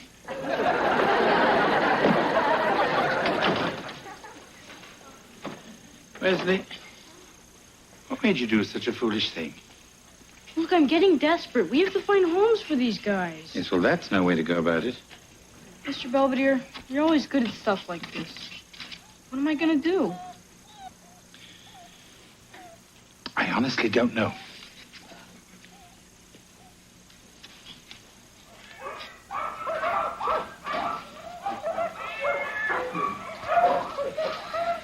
Well, I guess this is the animal shelter. That's right. You find some strays? Not exactly. See, my dog Spot met this other dog named Fifi, and they sort of got together. And they weren't into family planning. Right. Anyway, this is Larry, Moe, and Curly. I think you mean Larry, Moe, and Shirley. Oh. Well, I only found homes for 2 of them, and I figured maybe you could help with the rest. Well, we'll keep them as long as we can. And then what? Here. You fill this out. Everything's explained on the reverse side. And I'll make sure they get in a front cage so everyone will see them. Thanks. Can you give us a minute? Sure.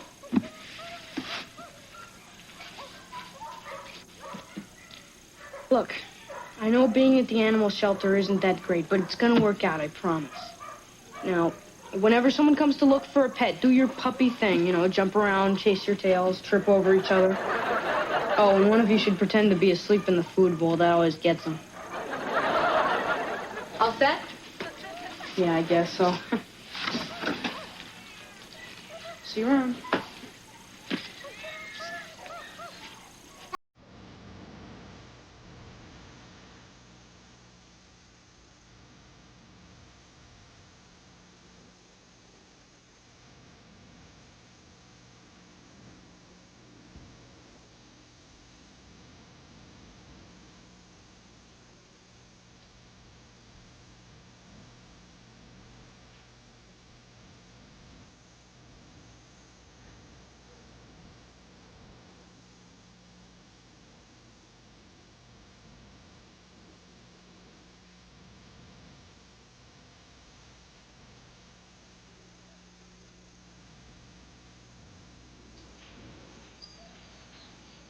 Hi.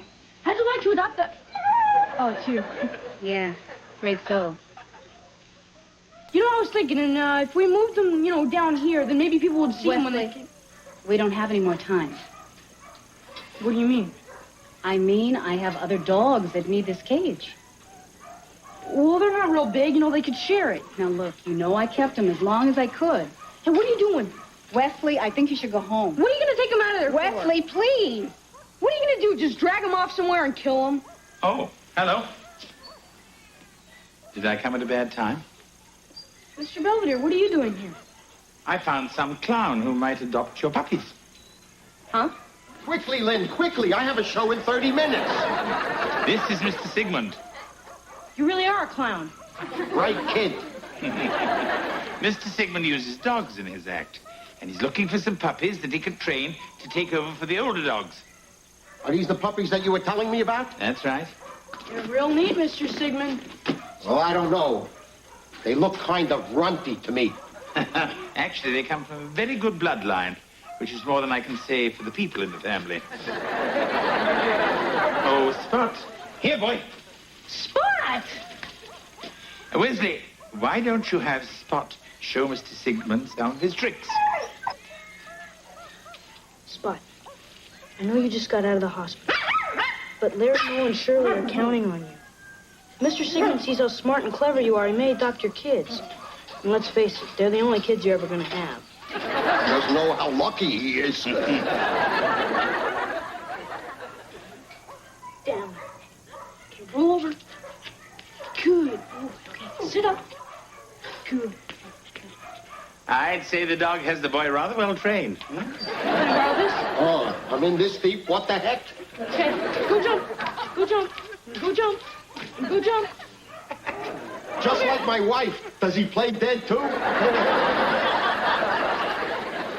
Well, what do you think, Mr. Sigmund? Will you stop hocking me, huh? Okay, I'll take him. Thank you, Mr. Sigmund. Don't mention it. Just a few forms to fill out. Oh, I knew we'd find homes for him. Thanks, Mr. Belvedere. Yes. Well, I suppose they're luckier than most.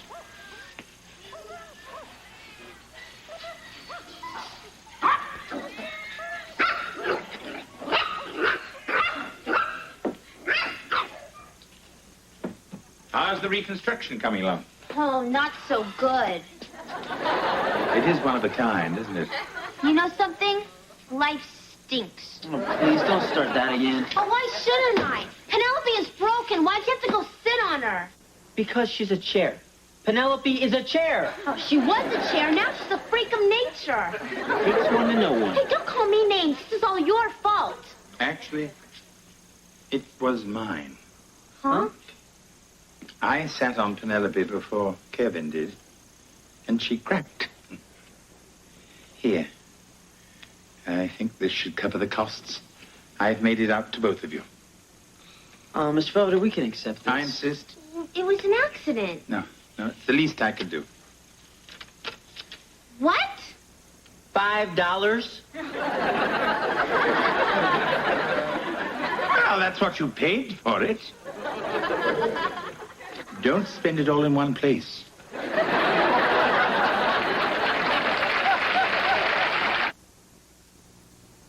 Mr. Belvedere will be right back. After coming face to face with the sad plight of unwanted pets, Wesley has begun to urge all of his friends to have their dogs and cats spayed or neutered. Spot is living proof that it makes for a happy and healthy pet. Wesley, get down here. Spot buried Grandma Hufnagel's teeth. It's nice to see he hasn't lost any of his old charm.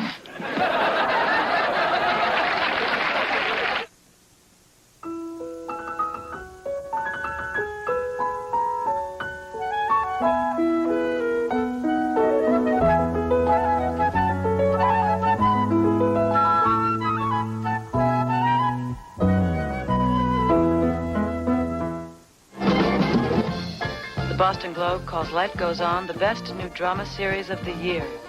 Don't miss it tomorrow. Tuesday, Tony turns teacher on Who's the Boss, and Kevin panics when a gorgeous knockout and his first case of acne arrive at the same time. On the Wonder Years. Now stay tuned for Living Dolls. Come on, Marsh, we got to get to Lumberama. What's the rush? They're having a sale on garden weasels. We don't need a garden weasel. Well, we don't need Belvedere, but we got him. Oh, hey, Kev. Hi, Dad. Hi, Mom. What's the matter? My car. I turned on the heater and the transmission fell out. Is it under warranty? No, it's under an overpass on 5th Street. Uh-oh. Here comes the squeeze. Look, all I need is a little advance to buy some wheels. I'll pay you back, I promise. Sorry, buddy. You're going to have to work this one out yourself. Hey, can we give you a lift anywhere? No, that's okay. I'll just stand out in the cold and hitch. Make sure you wear gloves. Hi, Mr. Owens. Hey, Carl. Hi, Carl. Mrs. Owens. Hi, Carl. What's the matter with you? My car bit the dust. Now I can say goodbye to my social life. Why not? Everyone else has. Very funny. Hey, Carl. You're still working at your uncle's used car lot, right? Sure. Well, listen, I've got about $400 stashed for an emergency. What kind of car do you think I could get for that? Does the word Tonka mean anything to you? Look, Kev, if you're serious, I think I can help you out. How? Well, my uncle's always looking for new salesmen. Me? Sell used cars?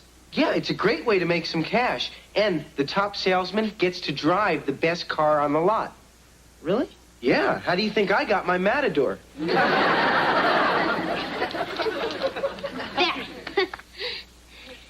Heather, I have to challenge you. There is no such word as bimbette. What do you call her?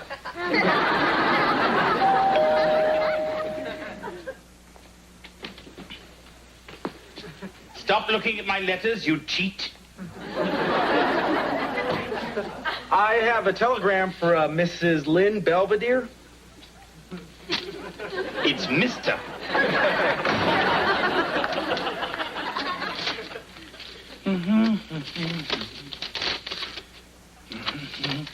It's my turn, I believe. Well, what does it say, Mr. Belvedere? Nothing important.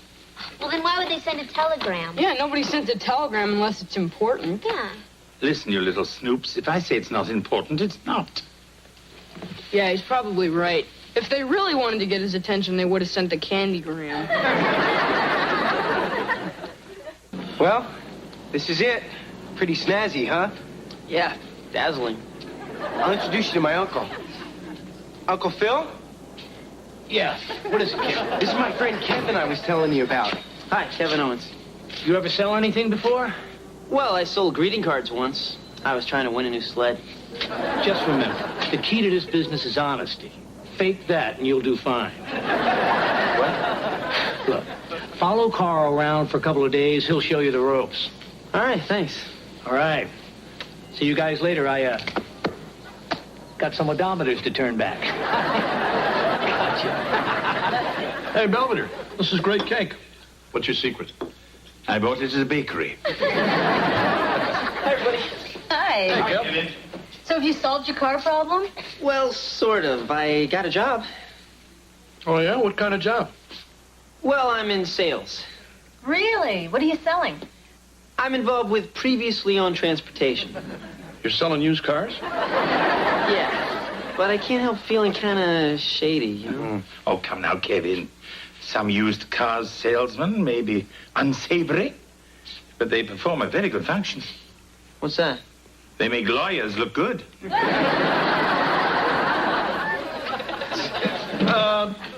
Gee, Kev, I don't see your problem. There's nothing wrong with selling used cars. It's the way Friendly Phil wants me to sell them. Well, Kevin, we've tried to raise you with certain values, but you're an adult now, so you have to make your own moral and ethical choices. The pay's good. Well, then go for it. Would you inform her? I consider that there's no greater honor than to serve the Queen. But No. I'm not interested in a career as a high fashion model.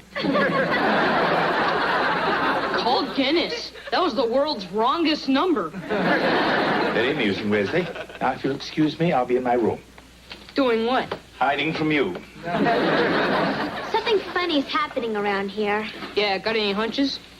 I bet he's planning some incredibly romantic rendezvous with some dark, mysterious woman to do something really passionate and disgusting. Nah. The guy down the street said he could beat your prices, so why shouldn't I buy from him? This is a good car. Uh-huh. Your odometer has 185,000 miles on it. Yeah, sure does. But that just shows how reliable this car is. I mean, the previous owner really used it a lot. Yeah, right. Did you blow another sale? He might come back. Yeah, and Lee Iacocca might come work here. Look, Kev, I'm going to give you a freebie. That's Mrs. Bauman over there. She's got a purse full of insurance money she wants to buy today, and she chose this lot because Phil was her late husband's cousin's brother's nickname. Now go get her, animal.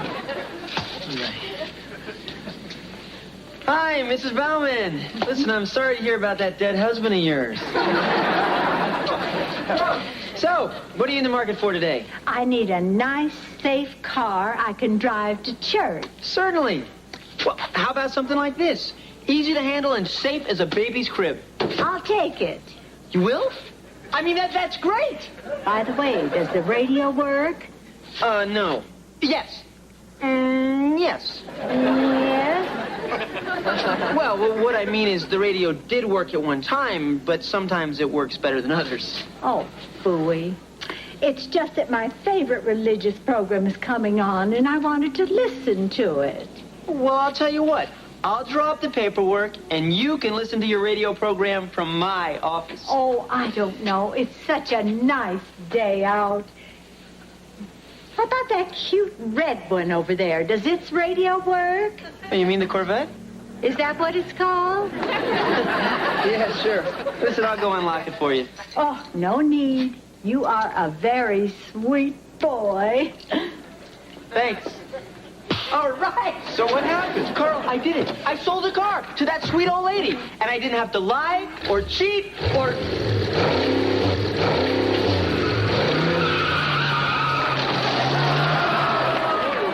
Steal? People stink. Did you take the bus home? Well, learned a big lesson today. Never give a sucker an even break. Who was a sucker? Me. An old lady just ripped me off. And she really turned my head around. From now on, money talks and nobody walks. The kid learns fast. Hey, look who came from Mr. Belvedere. Yeah, all his favorites. English toffees, English chocolates, Fruit Loop. Whoa. Wow, I wonder who sent it. Well, maybe his dentist needed the business. Hey, Belvedere! What is it, George? Look what you got. Oh, how nice. Well, aren't you going to open it? Why? It's food. You always open food. Who's it from? Oh, it's just a little something that I ordered for myself. My dear Lynn. Honestly. I cook for you, I wash your clothes, and I solve all your idiotic little problems. The least you can do is to respect my privacy. Where are you going? Why don't you hire a detective? Ooh, I bet it's from that woman. She probably figures the way to his heart is through his stomach. It sure is the long way. You know, he's right. He's entitled to his privacy, and we should give it to him. I don't think she meant us.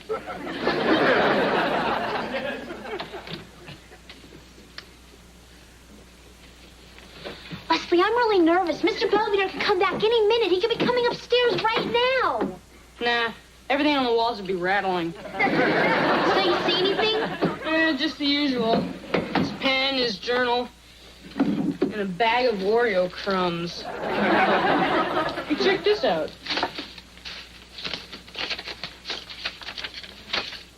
It's from the Queen. What's it say? They want him back at Buckingham Palace right away.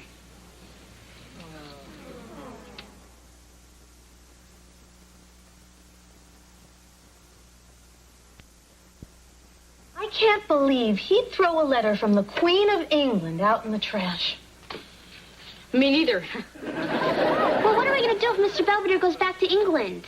Celebrate. I'm kidding. Well, we can't just let him go away and leave us. But you know how much he loves the royal family. If they want him back, he'll probably go. No, he won't. He likes us better. I haven't smelled clothing like this since I spent 8 days in a trench at Anzio. You know, if Mr. Belvedere wants to leave, we shouldn't stand in his way. But we're still a bunch of screw-ups. He can't leave. He just isn't done with us yet. He'll probably be here for years and years and years. Oh, boy. Unless we show him that we can handle everything around here ourselves. We owe that to him. Mom's right. If you love something, let it go free. If it returns, it's yours. And if it doesn't, it never was. Who said that? The guy who invented boomerangs. Oh, I'm sorry about snapping just now and for leaving so abruptly last night. Hey, it's no problem, big guy. You can leave abruptly any time you want. I'll get breakfast. No, we'll do it. Yeah, I'll help you. I'll get the juice. I'll set the table. I'll be damned. Hi there. I'm Kevin Owens. Tom Cabana. And I take it this handsome group of people is your family? I'm looking for a car. Well, we've got a lot full of them. It's just I've been out of work for a year, but I'm finally going back to the plant next week, so I gotta have something dependable. I hear you.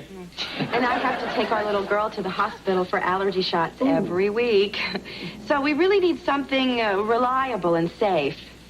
How much did you want to spend? I've only got $1,500 in the bank. How about this station wagon? You mean the Dolmobile? Hey, Tommy, come on, sport. You sound like a guy with a high-powered job. You need something with a little more pizzazz. You know what I mean? Now, this baby says Tom Kabowski drives me because Tom Kabowski and his family are one hip group. But it's got a skull on it.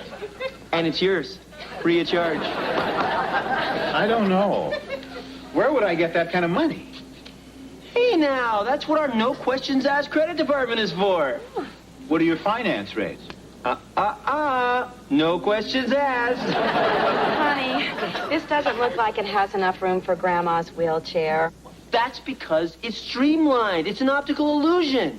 Hey, trust me, this car was made for the Kabowskis, or my name isn't Honest Kevin Owens. It is. Hip. Mm-hmm. Well, okay. There you go. If you say so. All right. Listen, our credit manager will take care of everything. Right through that door and take a left. Enjoy.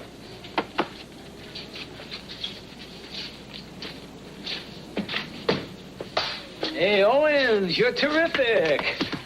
Thanks. That's your fifth sale in 3 days. Yeah, you know, I'm finally getting the hang of this. Yeah. In fact, you remind me of, me.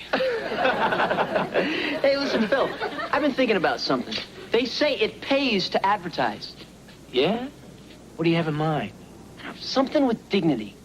Something with class. Hi there, friends. I'm Honest Kevin Owens, here to emancipate you from your used car blues. Because when you come to Phil's Friendly Motors, you won't be a slave to high prices.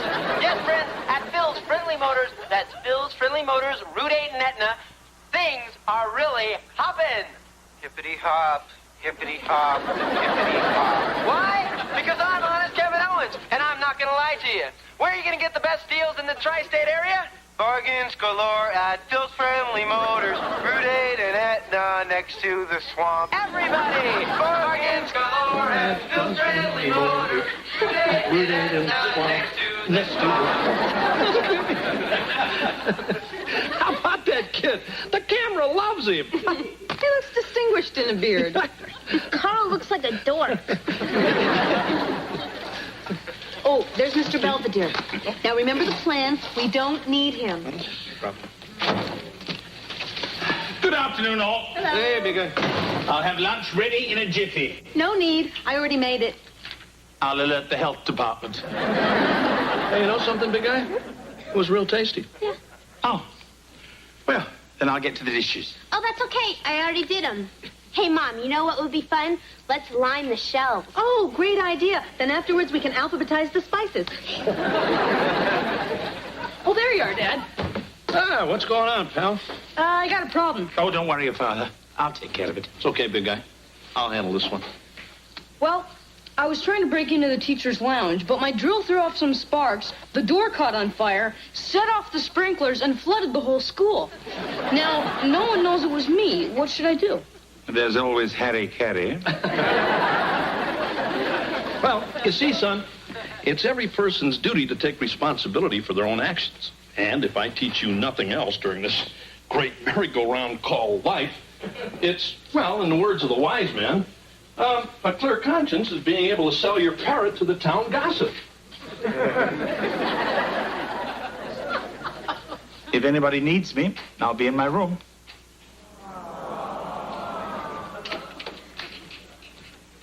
The Owens family has been motoring along like a finely tuned Jaguar. Has the impossible happened? Can this family rubes actually survive without me? Have I outlived my usefulness here? Mr. Belvedere?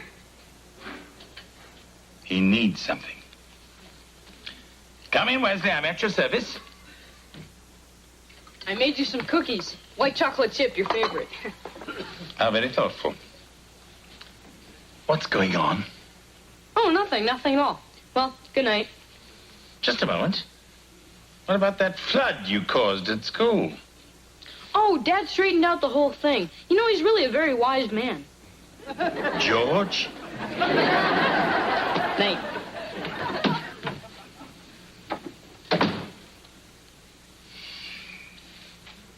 Apparently, it's time to move on. You're a wise choice, a very wise choice. Hey, happy motoring. And remember, we don't make sales. We make friends. Let's put it there. You big lug, get out of here. Hey, Kevin. Hey. This fun sale's a great idea. We're moving cars like crazy. You all set for your commercial? All set. Great. I better go check on Carl. Last time he slammed the trunk down on his bunny tail.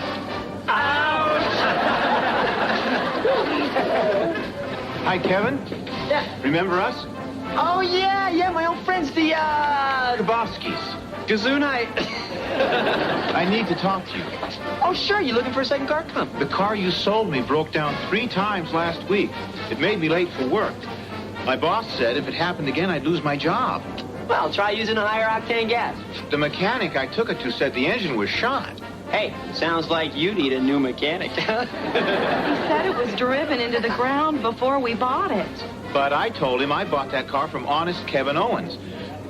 You would have told me if anything was wrong, right? Yeah, sure. Thank goodness we bought from a man we can trust. Hey, come on, kid. You go on the air in 2 minutes. Hey, I'm a big fan of families. Now, come on, kid. Forget about them. Shake it off. Remember your adoring public.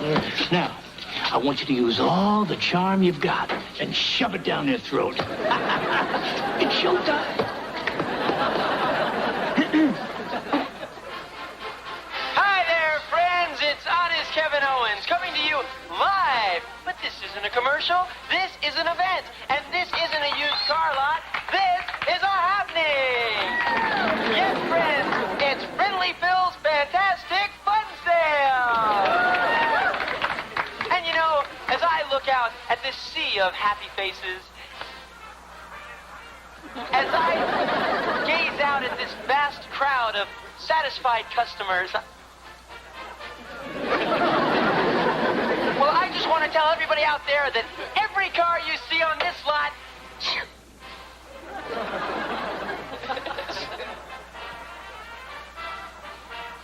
is a lemon. Look, I've got to tell you people the truth. First of all, I'm not Abe Lincoln. I'm not even a Republican. But I am honest. And that's why I want to promise you, if you've been burned by us, we're going to make good on it. You snapped. Do something, get it. Yeah, and something else has been bothering me. No, Carl, you can't stop me. I'm going to tell the truth. Friendly Phil is a fraud, and that's a fact. You know, when I came here, too good. But then I got ripped off, so I decided I'd rip everybody else off. I got jaded, but I was wrong. People are good. They really are. And Bill Burnley, he's not a funny.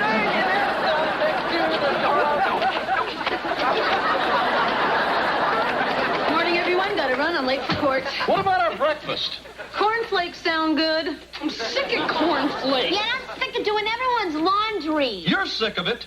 You turned all my boxer shorts pink. Well, at least you got clothes. I've been wearing the same socks for 3 days. Hey, don't yell at me. I'm not your servant. Everybody stop yelling. All we have around here is fights anymore. Well, for crying out loud, how long is it going to take to get rid of the big guy? No time at all, George. I have an announcement to make. Oh, yeah? Yes. I'm moving. Back to England, huh? No, to Altoona. Altoona? Yes. There's a family there who's just as demented as you are. And they'll even pay me. Well, I don't like long goodbyes, so Godspeed. But that letter said the Queen wanted you back. What letter? You know, the one in your desk. What were you doing in my room? Taking out the trash? It's just we thought you wanted to go back to England, you know, to serve the Queen and be a good royal subject and all that other British junk. So we were doing all your work to make it easy on you. I never had any intention of going back to work at Buckingham Palace. All that bowing is hell on my back. Oh, Mr. Belvedere, then don't go to Altoona or any place else. Stay here with us. I don't know what we'd do without you. Yeah. Oh, I could come up with a couple of ideas. I don't think anybody wants to hear them, George. Well, maybe I'll send them to those people in Altoona.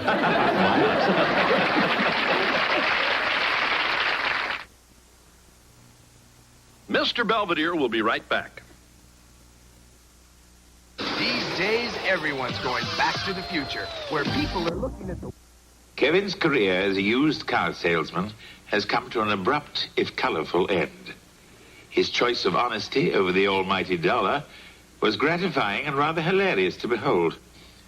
Now that the question of my leaving has been settled, the Owens have gone back to taking me for granted. I never thought I'd say this, but I rather enjoy being treated like an old shoe.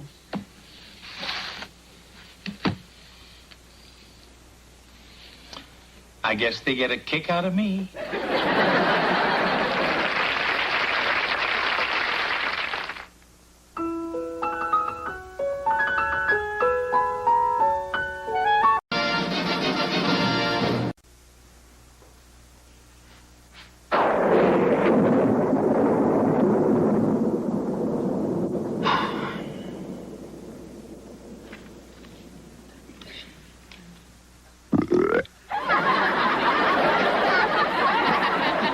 Wait a second.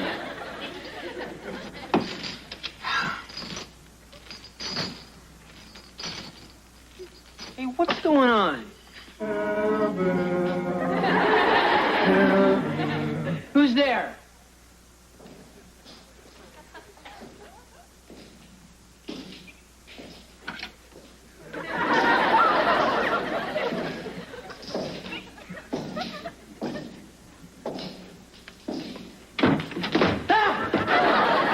What's wrong? Did I forget to put in my teeth? I'm sorry, Miss Zucchini. I thought I heard... I don't know what I thought I heard.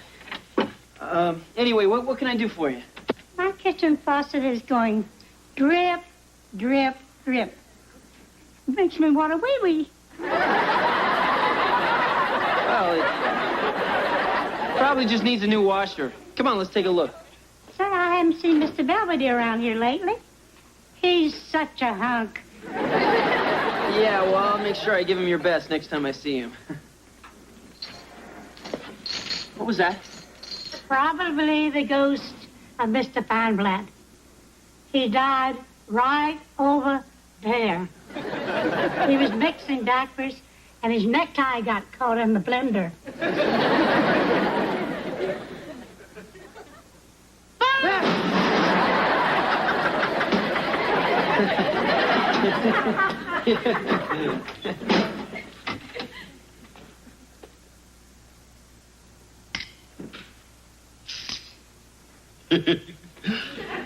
got one left, big guy?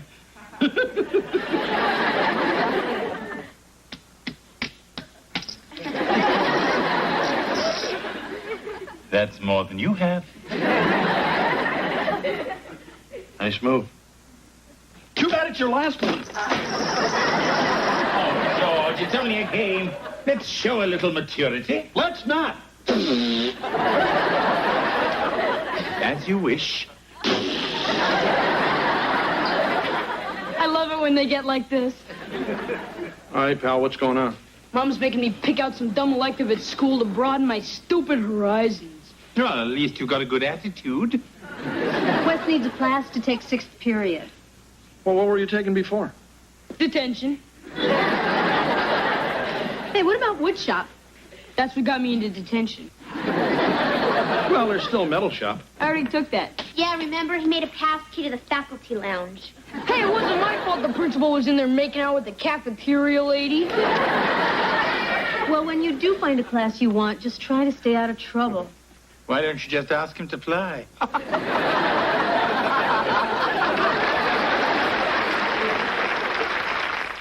Mr. Belvedere? My, you're bright and chipper this morning.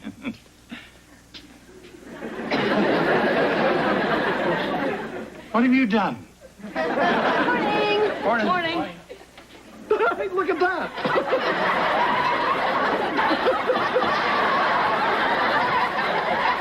I made it in print shop. That's the new class I signed up for. How flattering. Just remember, I prepare your food.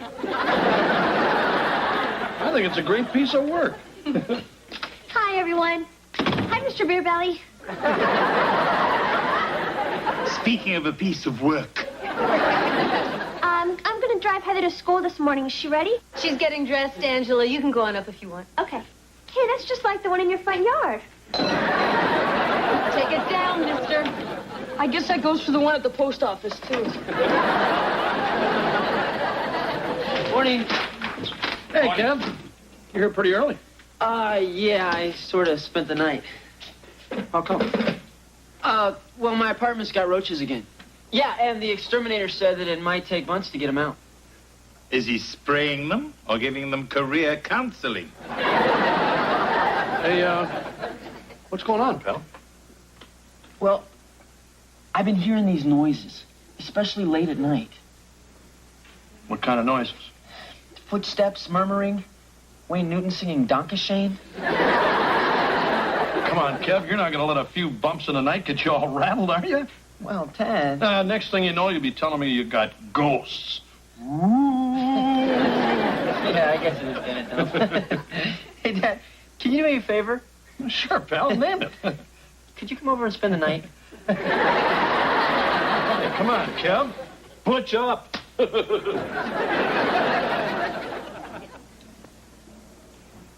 Don't look at me. I'm going to be late. See ya.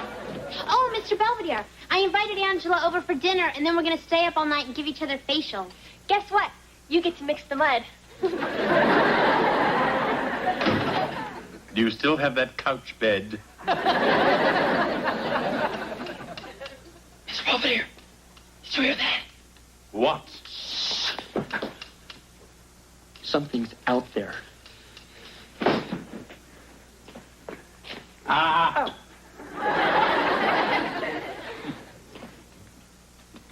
I believe we found the culprit. Apparently the wire to your antenna has come loose and was hitting the window. That's all? That's all. So you see, Kevin, there is a rational explanation to everything in this world. Except Wesley. Right. Shall we play some gin? Okay, sure. You deal. Did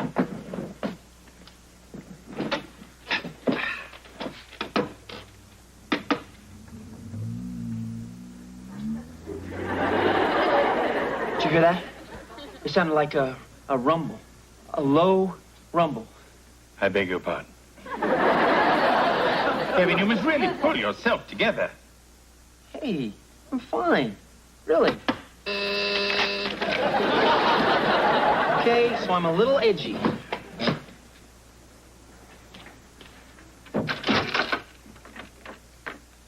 hi, Mrs. Cicchini. Come on in. Hazel, the fixing my kitchen faucet. Oh, thank you. Why, Lynn, is that you?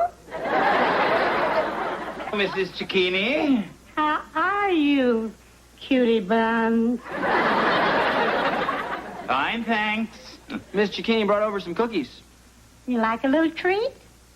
A cookie will suffice. Kevin, my kitchen window is stuck. Would you be a dear and fix it? Oh, no problem. It'll just take a minute. Take your time. Oh, I dropped a false eyelash. There it is. Where?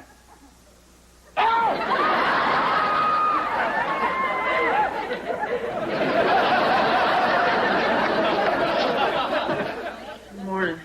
Good morning, Kevin. Sleep well? Yeah, pretty well. Except I thought I heard something creaking, and I kept seeing a light going on and off all night long. I made several trips to the refrigerator.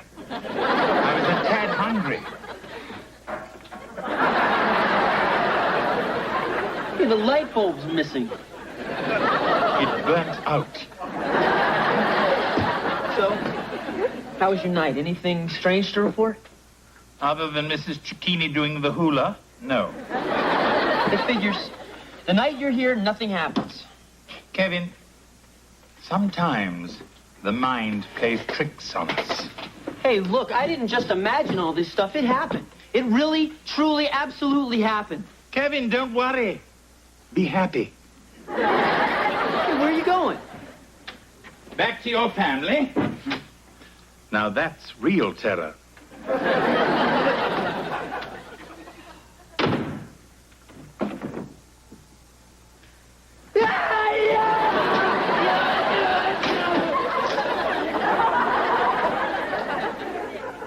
I gotta get a grip.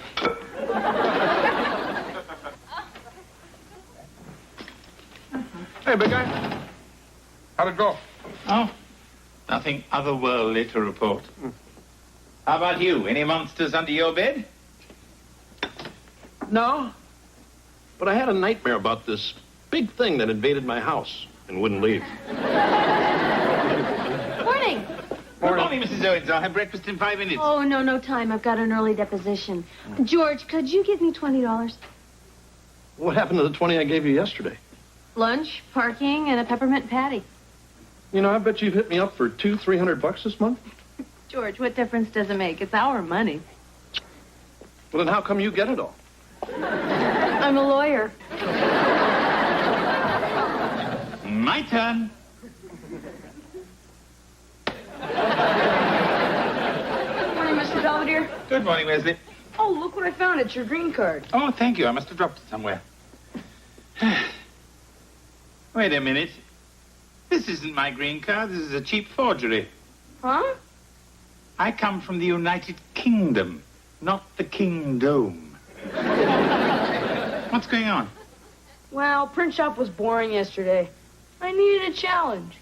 Well, you couldn't have known that during the war I was in intelligence, and my specialty was spotting German forgeries. Really? I thought it would have been spotting German chocolate cake. Listen, you little twerp. The point is, you could never have fooled BDI Belvedere. Never say never.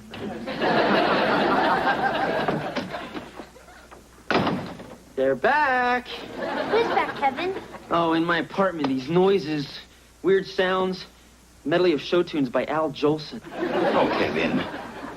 You think I'm crazy, don't you? You all think I'm crazy. I don't.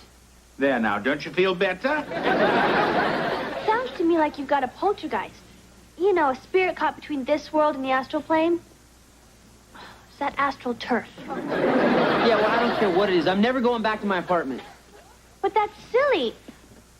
All you have to do is ask it nicely to leave. I'd be happy to talk to it for you. You? Kevin, just because she doesn't make sense to the living. Hey, let's have a seance. We can sit in the dark around a Ouija board and find out if that guy in Chem Lab has the hots for me. Yeah, that'd be neat. You're coming, aren't you, Mr. Bobbermouth? Somehow, it all seems a little bizarre to me. Yeah, me too. I'm moving back here where life has order, and Mr. Belvedere cooks and does my laundry and helps me research my term papers, which, by the way, are both due next week. I'll be there at 8.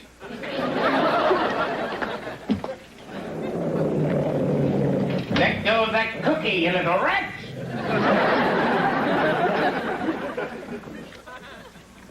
Wesley, you better go and feed your dog. For some reason, he seems rather testy. Okay. What's this 50? Oh, Dad told me to give it to you. He said it's part of your back pay. How kind of him. And how nice of the government to print money with my picture on it. How could you tell? I gave you a beard. You look just like Ulysses S. Grant. Only older.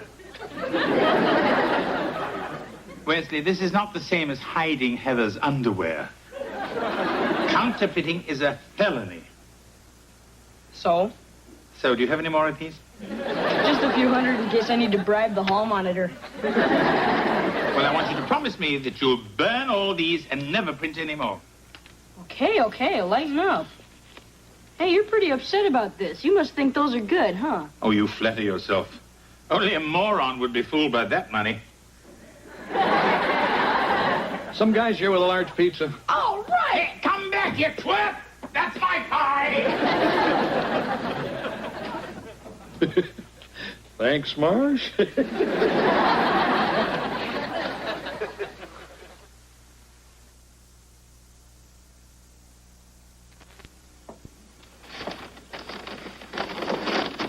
Hey, Belvedere. Hi, you've been shopping. Yep.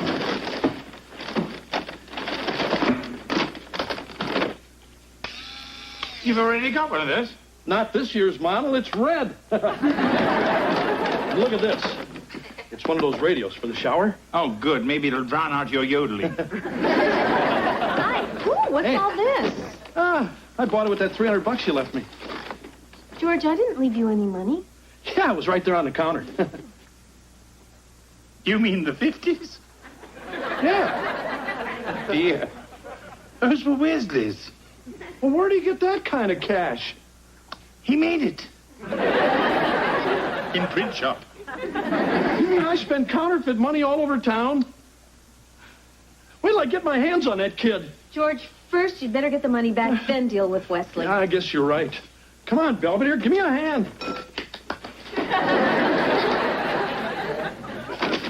Here we go.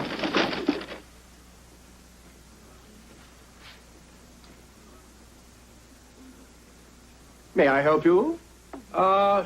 Yeah, I got this for my wife and I want to return it. Oh, what seems to be the problem? So there you are. I really don't appreciate your deserting me like this. I told you I was coming in here. Just once. Just once, I wish you'd give me an ounce of consideration. Just once! Yes, but I assume the problem is the size. Why? Well, we've just opened a fat and sassy section. That is here's 5 10s. Just give me back that 50 I paid you with. You see, it's sort of got sentimental value. Yes, his son gave it to him. He's going to be in the hospital very soon. I'm awfully sorry. You see, today's receipts have already been locked up in here. Oh, but do feel free to browse. Did you hear that, Belvedere? That phony 50's going to the bank. If we don't get it back, Wes could go to jail. Really? Let's go and help him pack. Come on, big guy. What are we going to do? Well, actually, I have picked a lock or two in my day. So I'll get the 50 and replace it with these. But you've got to distract him. Distract him? Mm-hmm. Distract him how? I don't know, but I'm sure you'll think of something. Yes, thank you for calling.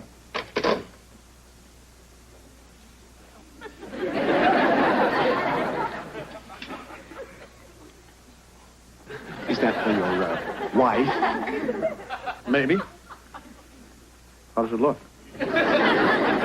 Stunning. Well, do you think it would go with something like this? Well, that all depends. What's the occasion? It's for my bowling team. We're thinking of getting new uniforms. On second thought, I don't think it'll go with the shoes.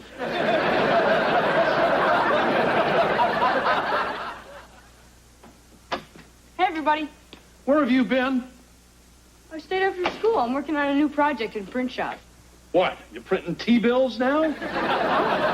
Your father took that money you left on the counter and spent it all over town. If he hadn't gotten it back, he'd be in jail now. Really? Boy, I am good. Hey, you don't know what I've been through. You didn't have to wear a big red brassiere. You were wearing a bra? It was Belvedere's idea. What? Well, don't worry, it wasn't my size. Anyway, you're the one who's in trouble. I'm sorry, it won't happen again. Oh, and I wasn't staying after school. I was out buying you something for your anniversary. Tickets to a chorus line. Well, Wes, that's sweet. Are you sure you didn't make these in print shop, too? Here's the receipt. Oh. Thanks, pal. You're welcome. Can I go wash up? How about that kid? These tickets set him back $50.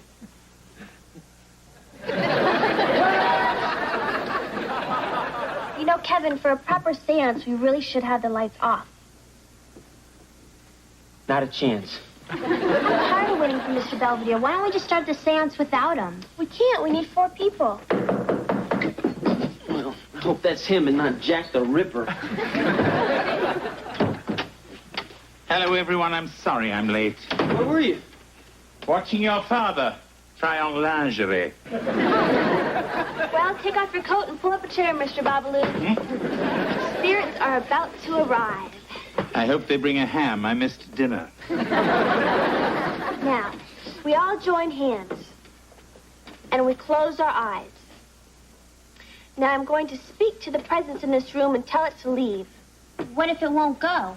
Then it'll have to pay half the rent. Oh, one more thing. Don't be surprised if it starts talking through one of us.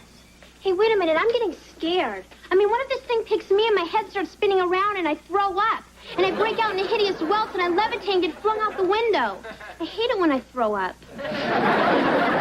Just relax. There's nothing to be afraid of.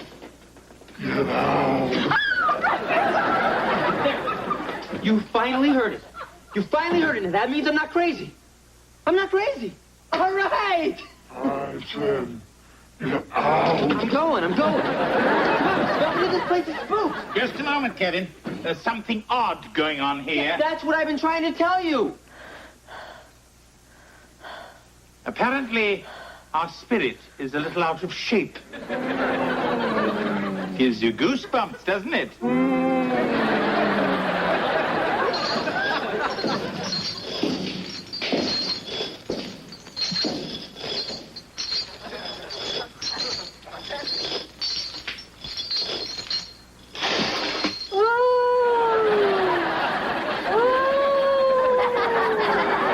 Mrs. Cicchini.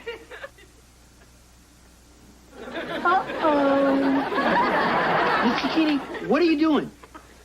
Just passing the time while I'm doing my laundry. You've been scaring the heck out of me.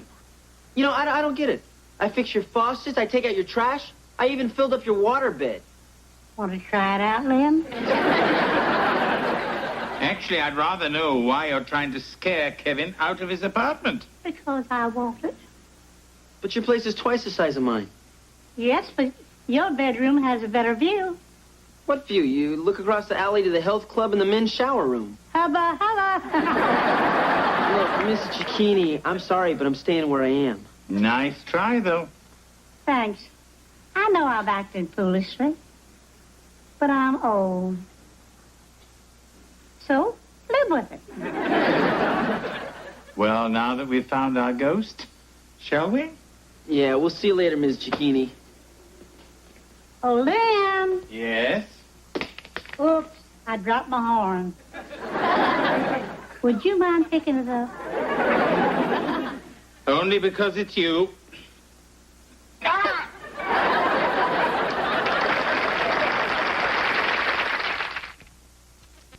Wesley has returned to print shop and embarked on some new and refreshingly mundane projects. Although I hope I won't be here long enough to use 10,000 address labels. Speaking of mundane, Kevin's life has returned to normal after the haunting by Mrs. Cicchini. Although he tells me she comes over every day to check out the view. Well, whatever makes you happy.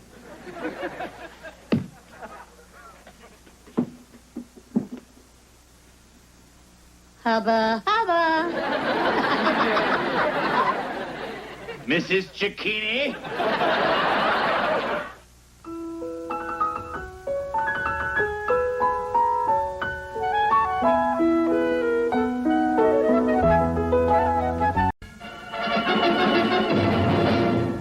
I took these lights down myself last year, and I wound them up real neat.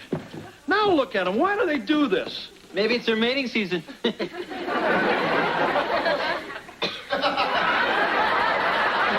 Now there's a guy who really lights up a room. Oh, come on, Wes, cut it out. I don't know, honey. You look very festive. Yeah, I mean, you wear your golf pants in public. What's the difference?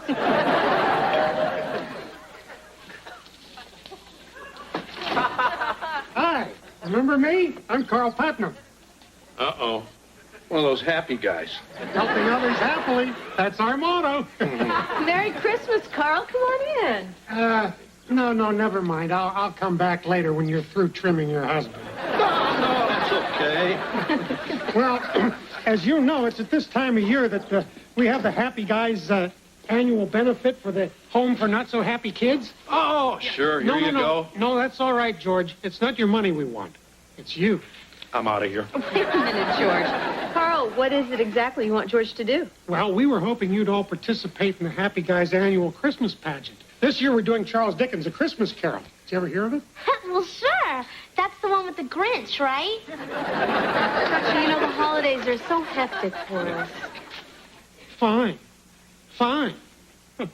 When I have to close down the Home for Not So Happy Kids, I'll just tell all those hollow-eyed little waifs that the Owens were too busy to help out. All right, we'll be there for the auditions. Ah, gee, thanks. But we still have to find somebody who can play Scrooge. Wesley, you little snipe. I spent 6 weeks making miniature fruitcakes, and you've used them as hockey pucks. Hey, lighten up. It's Christmas. There's no Christmas for nasty boys. I think we found our Scrooge.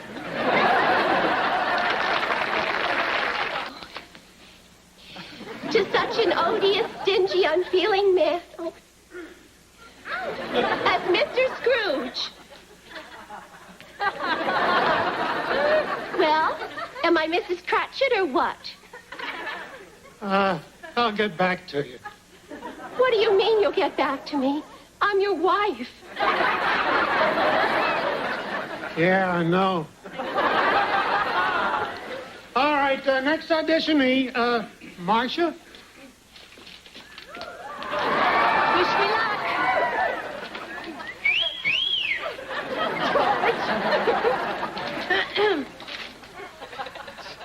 And only. Well done, Marcia. Oh, well done.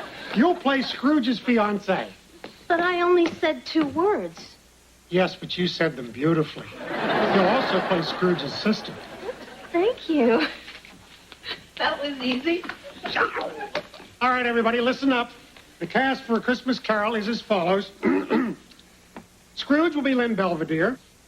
Bob Cratchit, Kevin Owens. Mrs. Cratchit, Heather Owens. Tiny Tim, Wesley Owens. Marley's ghost, George Owens. Scrooge's sister and fiancée, Marcia Owens. What's going on? What do you mean, Ralph? Well, when you're giving the Owens family all the good parts. Yeah. Last year you said you'd make it up to me when you passed me over for the sugar plum fairy. And I, for one, am an unhappy gal. And if these gals aren't happy today, we aren't going to be happy guys tonight. If you catch my drift. Count your blessings.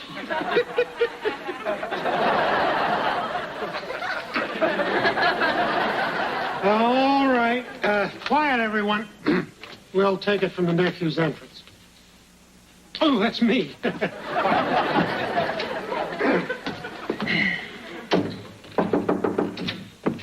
Merry Christmas, Uncle.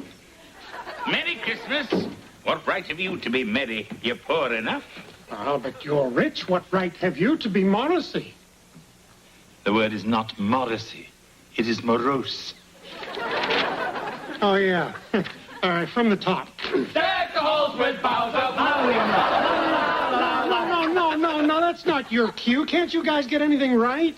Hey, we're happy guys. Not Fred Waring and the Pennsylvanians. All right, we'll take it from my line about the dinner. Please, Uncle, come. Dine with us tomorrow. I should see you in Hades first. Why cannot we be friends? Because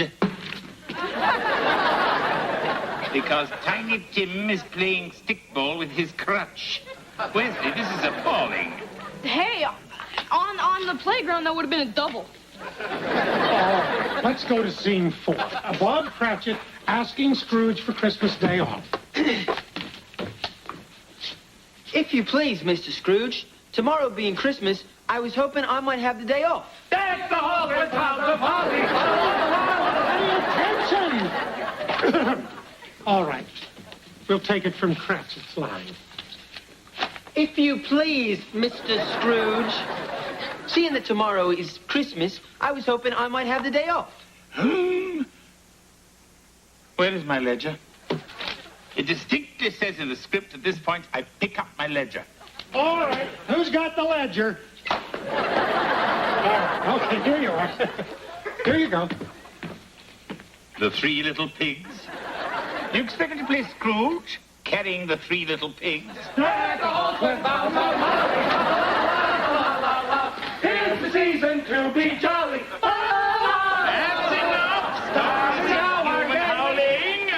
Be gone. Get out. Off with you, you miserable curs. Wait a minute, Mr. Belvedere. That line isn't in the script. Neither is anything else. This isn't Dickens, it isn't England, and it certainly isn't theater. How can you call yourself a director? Well, if you think you can do any better, why don't you try? I thought you'd never ask. All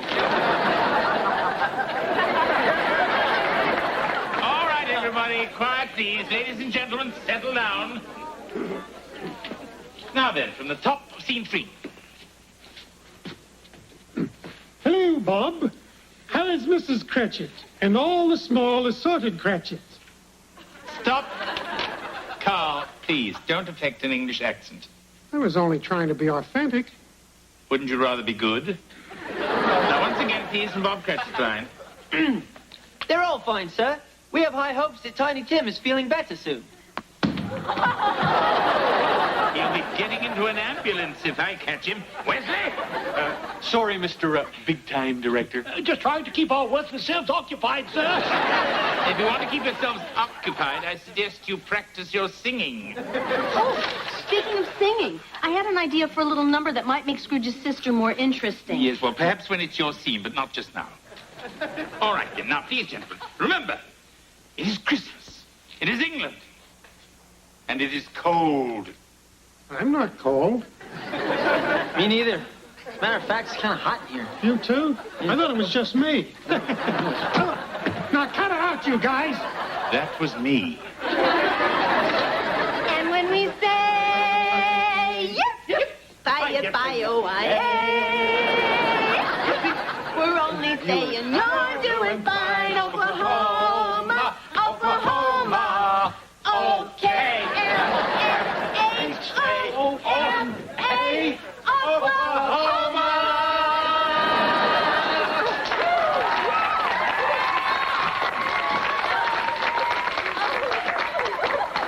Oh, Marcia, when I first met you, I was prepared to hate you, but no more. You have touched this happy gal's heart. Thank you, Doris. What do you think, Mr. Belvedere? Words fail me. Well, if she can sing, can I tap dance? What about my bird call? Stop it! All of you, stop it! What's the matter, big guy? You obviously don't care to do the play the right way, so go ahead. Do it your way. As George would say, I'm out of here.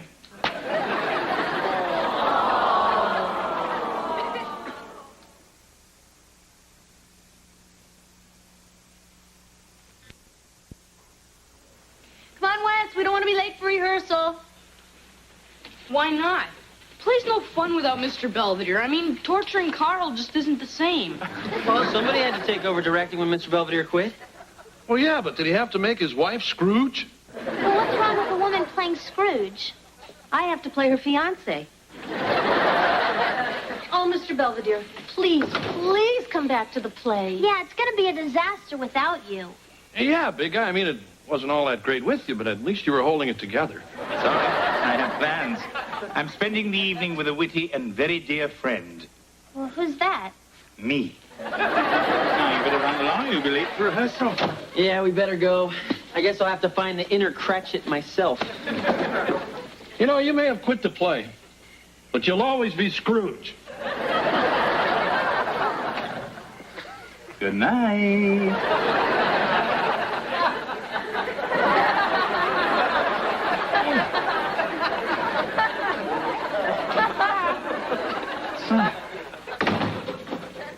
I need some rest.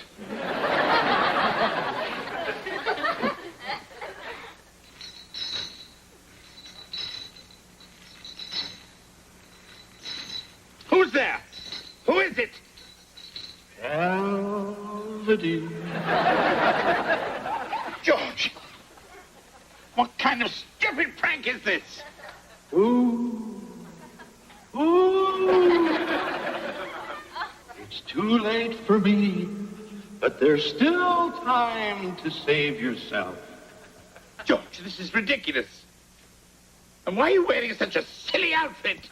These are the chains I forged in life, link by link. Get it, big guy? Apparently, it is too late to save me from bad jokes. Now be on your way. Before the night is out, you will be visited by 3 spirits. The first at the stroke of 1. Out! Out! Out!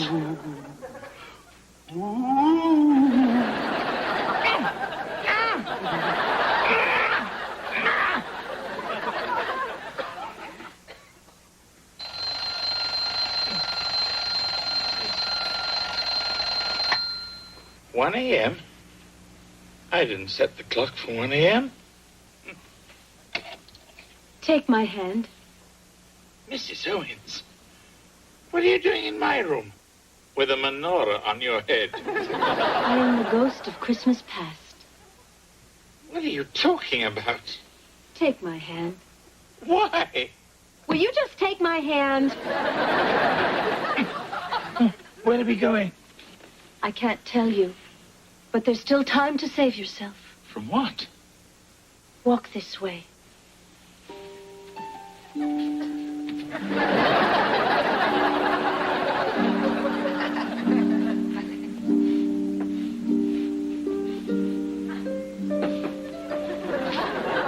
Where is this place?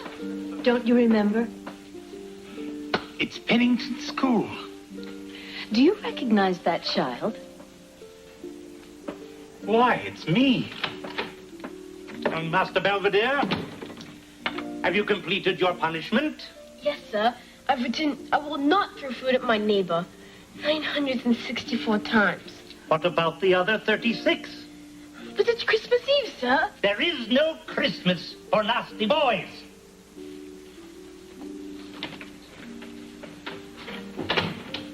Oh, poor lad.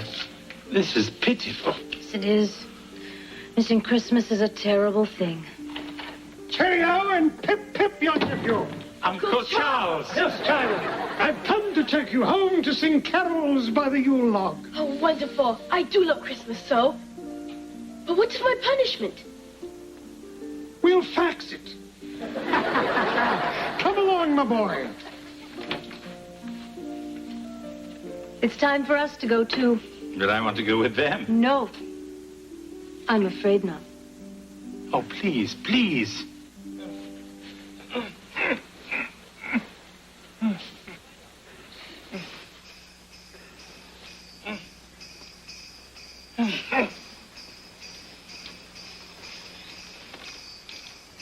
Heather, is that you?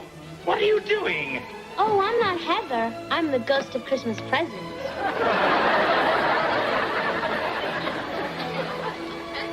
Take my hand.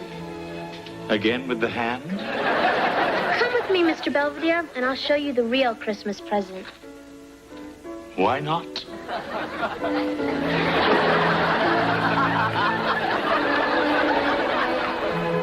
Oh, look! Donut World is still open. We have a more important destination. If I'd known we were going to fly, I'd have worn long johns.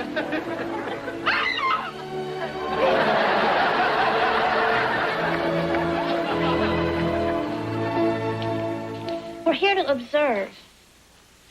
Why? I've seen all I want to of this wretched production. Well, gee, these folks don't seem too wretched to me. We're in the money. We're in the money.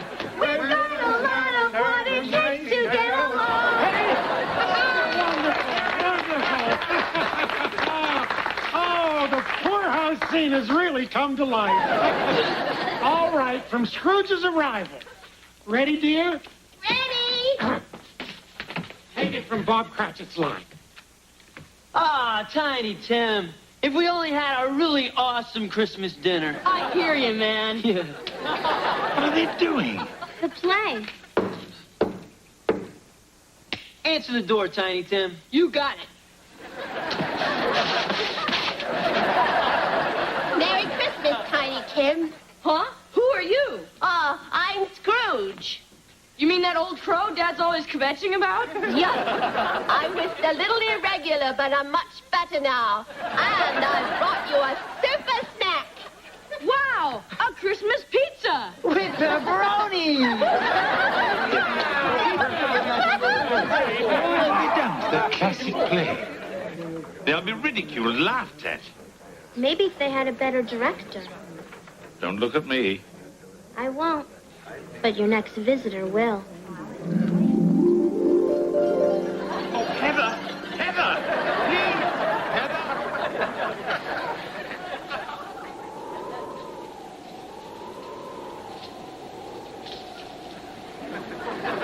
Are you the ghost of Christmas yet to come? I dread you most of all. Take my hand.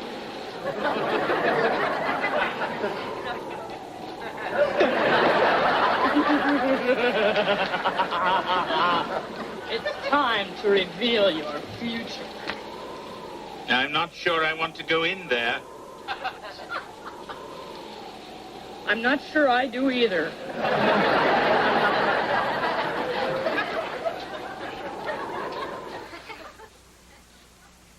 George. George. Huh? George, do you remember the first Christmas we spent together as husband and wife 72 years ago? What about Mexico? Thanks for the lift home from college, Wes. Sure. What are younger, more successful brothers for? Hey, Dad, my counselor says I only need one more credit to graduate. I'll be in the class of 2041. Who looks like a killer the Hun? How's my favorite little inside trader? Great. I just bought the moon from Donald Trump. Why don't you take a flying leap at it? You know, you sound just like poor old Mr. Belvedere. Am I dead? Worse. It's your 114th birthday. Why are you making me leave the kitchen? I don't want to leave the kitchen. Now, Mr. Belvedere, calm down and drink your nice strained Oreos. Come on now, open up. Here comes the Jupiter shuttle. Hey, old guy. Guess who called this morning? Willard Scott. Call to wish you a happy 114th birthday. Well, you also got a card from Angela. Happy birthday, Mr. Bamboozle. 68 years old, and Angela's still an idiot. Careful, you're talking about the President of the United States. This is monstrous. 114 years old and still living with the Owens family. You have only yourself to blame. What do you mean? I hate you all. I quit. Not so fast, old guy. You're forgetting something. You can't quit. Why, you're the most hated man in town. Remember when you left the Happy Guys play 50 years ago? It turned out to be the worst mistake you ever made. That's right. The play bombed, the people demanded their money back. The home for not-so-happy kids had to close down. They built a toxic waste dump on the site. The whole town stank. Property values went down. And everybody's poor. And it's all your fault. Must have slipped my mind. See for yourself.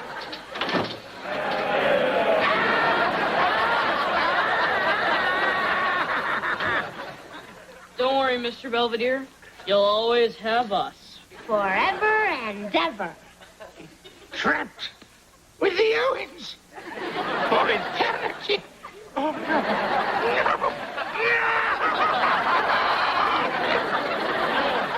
No! No!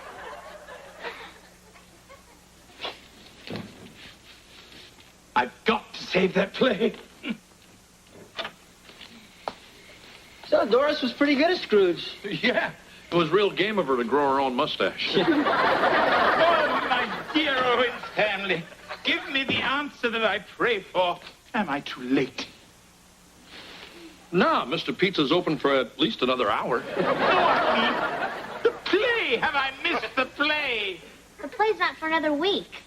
Oh, wonderful child. Marvelous family. I'm not too late. I'll save the play. I don't have to live with you forever.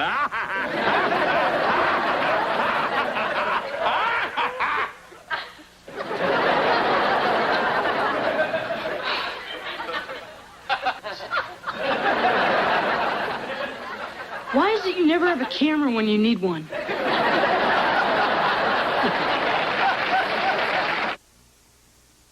Mr. Belvedere will be right back. 'Tis the night before Christmas, and last night's Happy Guys production was a rousing success. The play raised an all-time high in contributions for the home for not-so-happy kids. Further, it showed me that through the true spirit of Christmas, almost anything is possible. Mike, if I came through here, somebody closed the chimney. Make that everything is possible.